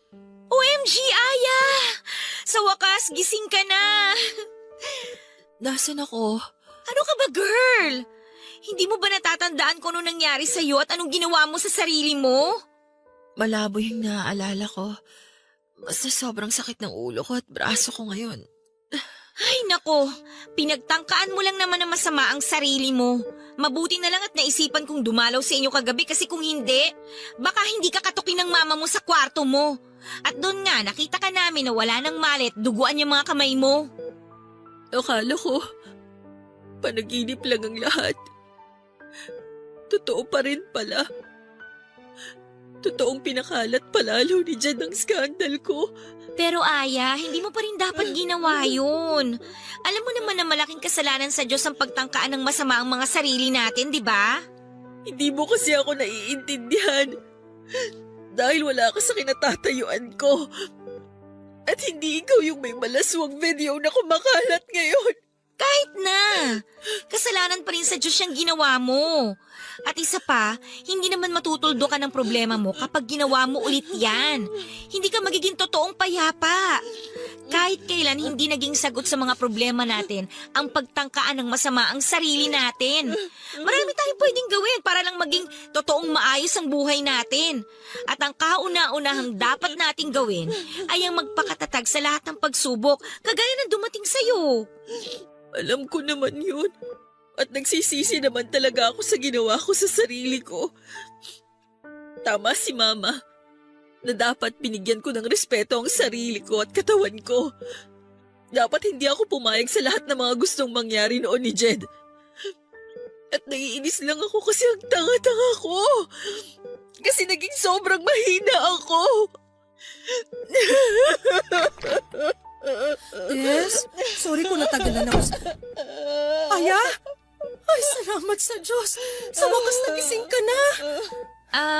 Lalabas po muna ako para magkape, tita. Sige, Iha. Salamat ulit sa pagbabantay sa anak ko, ha? Wala pong anuman, tita. Aya, balik na lang ako mamaya, ah.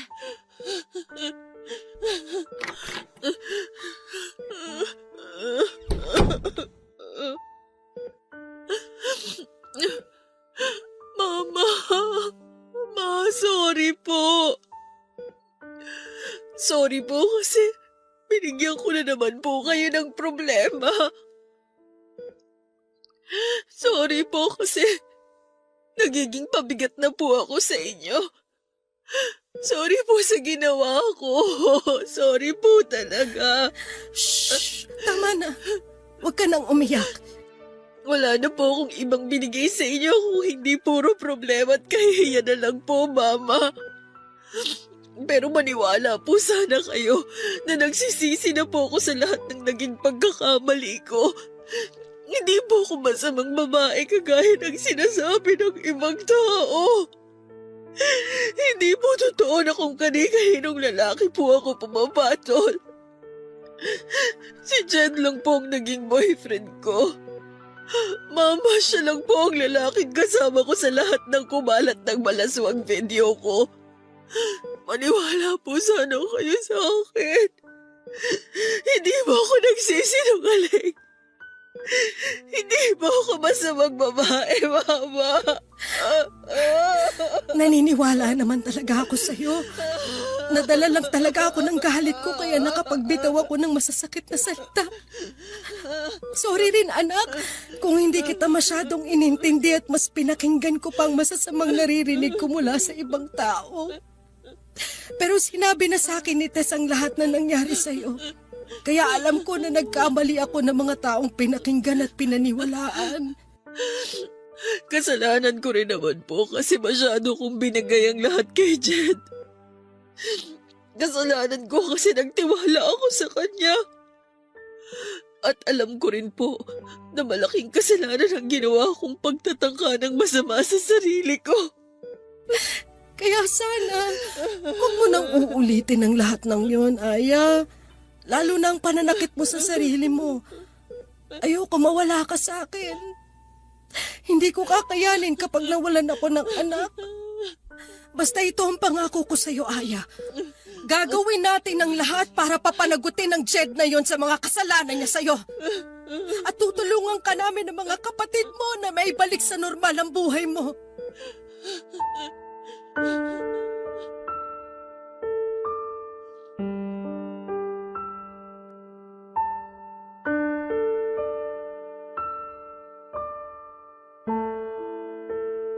Papadudot nang makalabas ako ng ospital ay naglakas loob na akong sampahan ng kaso si Jed. Gusto ko na rin kasing matapos ang panggugulong ginagawa niya sa akin noon at isa pa, pinaramdam na ni na mama sa akin noon na sosuportahan at tutulungan nila akong maibalik ang normal na buhay ko. Nang magsumbong kami sa mga pulis ay sinabi nila na kailangang mahuli si Jed sa akto ng pamba-blackmail sa akin para tuluyan namin siyang makasuhan tungkol sa pagpapakalat niya ng skandal ko. Kaya naman ang muling mag-text si Jed tungkol sa isa pang video ko na sinasabi niyang ipagkakalat niya. Sinabi ko na makikipagkita na ako sa kanya at papayag na ako sa gusto niyang mangyari. At sa araw na dapat ay pagkikita naming dalawa ni Jed ay doon natapos sa panggugulo niya sa akin dahil kasama ko ang mga pulis na humuli sa kanya. Grabe ang iyak ko nang muli kaming magkaharap ni Jed sa presinto, Papa Dudut. Saglit ko siyang nasampal, nasabunutan at nasigawan.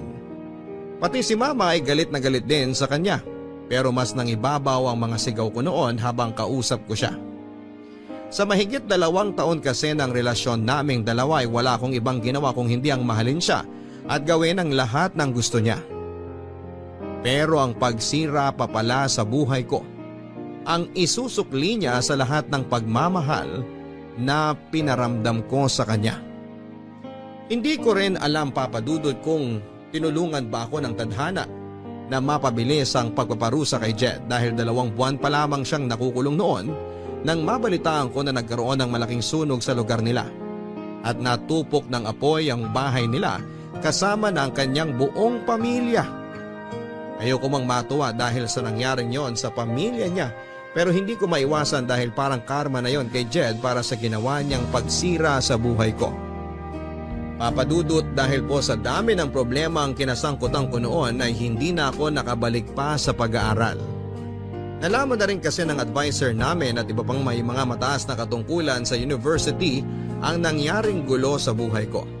At balak na rin nila akong i-expel kaya ako na lang ang nag-drop out mula sa pag-aaral. Nagawa namang maipasa ni na Tess ng thesis nila kahit na wala ako sa grupo. Nasa bahay na lamang ako pero palagi naman akong kinakausap ni na mama at ng mga kapatid ko. Palagi nilang pinaparamdam sa akin na sa kabila ng mga nangyari, nasa tabi ko lang daw sila at hindi nila ako iiwanan. At doon ko nga na-realize na mali talaga ang ginawa kong pagtatangka ng masama sa buhay ko. Dahil palagi naman akong may pamilya na pwedeng hugutan ng lakas ng loob para maging matatag. Kaya naman muli ako nagkaroon ng lakas ng loob na subukang ibalik ang normal kong buhay. Pero hindi na ako nag-aral pa, Papa Dudut. Inayos ko ang sarili ko at nagpatuloy ako sa buhay ko at nagsimula na lang ng isang negosyo. Hindi naging madali ang lahat ng ito at may mga oras noon na naririnig kong pinag-uusapan ng ibang tawang tungkol sa malaswakong skandal. Pero nagpakatatag ako at pilit kong pinakita sa lahat na ang mga taong nadadapa ay kayang bumangon at muling magpatuloy sa paglalakad. 5 taon na rin, Papa Dudut, ang nakakalipas mula na mangyari ang lahat ng ito sa buhay ko. Alam ko na nasa internet pa rin ang ibang kopya ng malalaswakong video pero wala na akong pakialam pa. Kasi hanggang ngayon ay pinagdudusahan pa rin ni Jed sa loob ng bilangguan ang ginawa niyang pagsira sa buhay ko. Hindi ko na mabubura pa ang nagawa kong pagkakamali pero ang mahalaga, hindi ko na yon uulitin pa. Maraming salamat po sa pagbabasa ng sulat ko, Papa Dudut, at sana'y makapag-iwan ng aral sa mga kapuso natin na nakinig sa aking kwento, ang storya ko. Na anumang oras lahat tayo ay pwedeng madapa at magkamali. Pero palaging may pagkakataon na muling bumangon para lumaban sa hamon ng buhay. Ang inyong forever kapuso at kabarangay, Aya. Kapag nagmahal tayo ng ibang tao ay palagi tayong magtitira ng kalahating porsyento o higit pa na pagmamahal para sa ating mga sarili, para hindi mawala ng dahilan ng ibang tao na irespeto tayo. Maraming salamat, Aya, sa pagbabahagi mo ng sulat mo dito sa aming programa. Hindi talaga biro ang pinagdaanan mo sa ginawa sa iyo ng dati mong karelasyon. Yung binigay mo sa kanyang lahat ng tiwala at pagmamahal mo pero ipapahama ka lang pala niya sa huli. Mabuti na lang at may mga tunay kang kaibigan at mga pamilya na hindi ka iniwang nag-iisa. Tama ka sa mga sinabi mo na sila ang dapat mong kinukuhanan ng lakas ng loob sa tuwing pakiramdam mo ay nangihina ka na. Pero sa susunod na maramdaman mo na para bang wala kang kakampi sa mundong ito ay magdasal ka lamang, Aya, no? Magdasal ka at ipararamdam sa iyo ng buong may kapal. At kailanman ay hindi ka nag-iisa dahil kasama mo siya at ang paggabay niya. Mga kapuso, alam naman natin kung ano ang tama sa mali kaya kahit gaano pa natin kamahal ang isang tao, kung sadyang mali ang ginagawa o pinapagawa niya sa atin, matuto tayong manindigan sa tama at sa sarili nating desisyon. Para sa bandang huli ay hindi tayo mapahamak at wala tayong dapat na pagsisihan. Hanggang sa muli, ako po si Papa Dudut sa mga kwento ng pag-ibig, buhay at pag-asa dito sa Barangay Love Stories number 1. Mga kwento ng pag-ibig, kwento ng pag-asa at mga kwento ng buhay dito sa Barangay Love Stories. Love Stories. Forever! Forever! Nagustuhan ng iyong napakinggan? Ituloy yan via live stream sa www.gmanetwork.com/radio.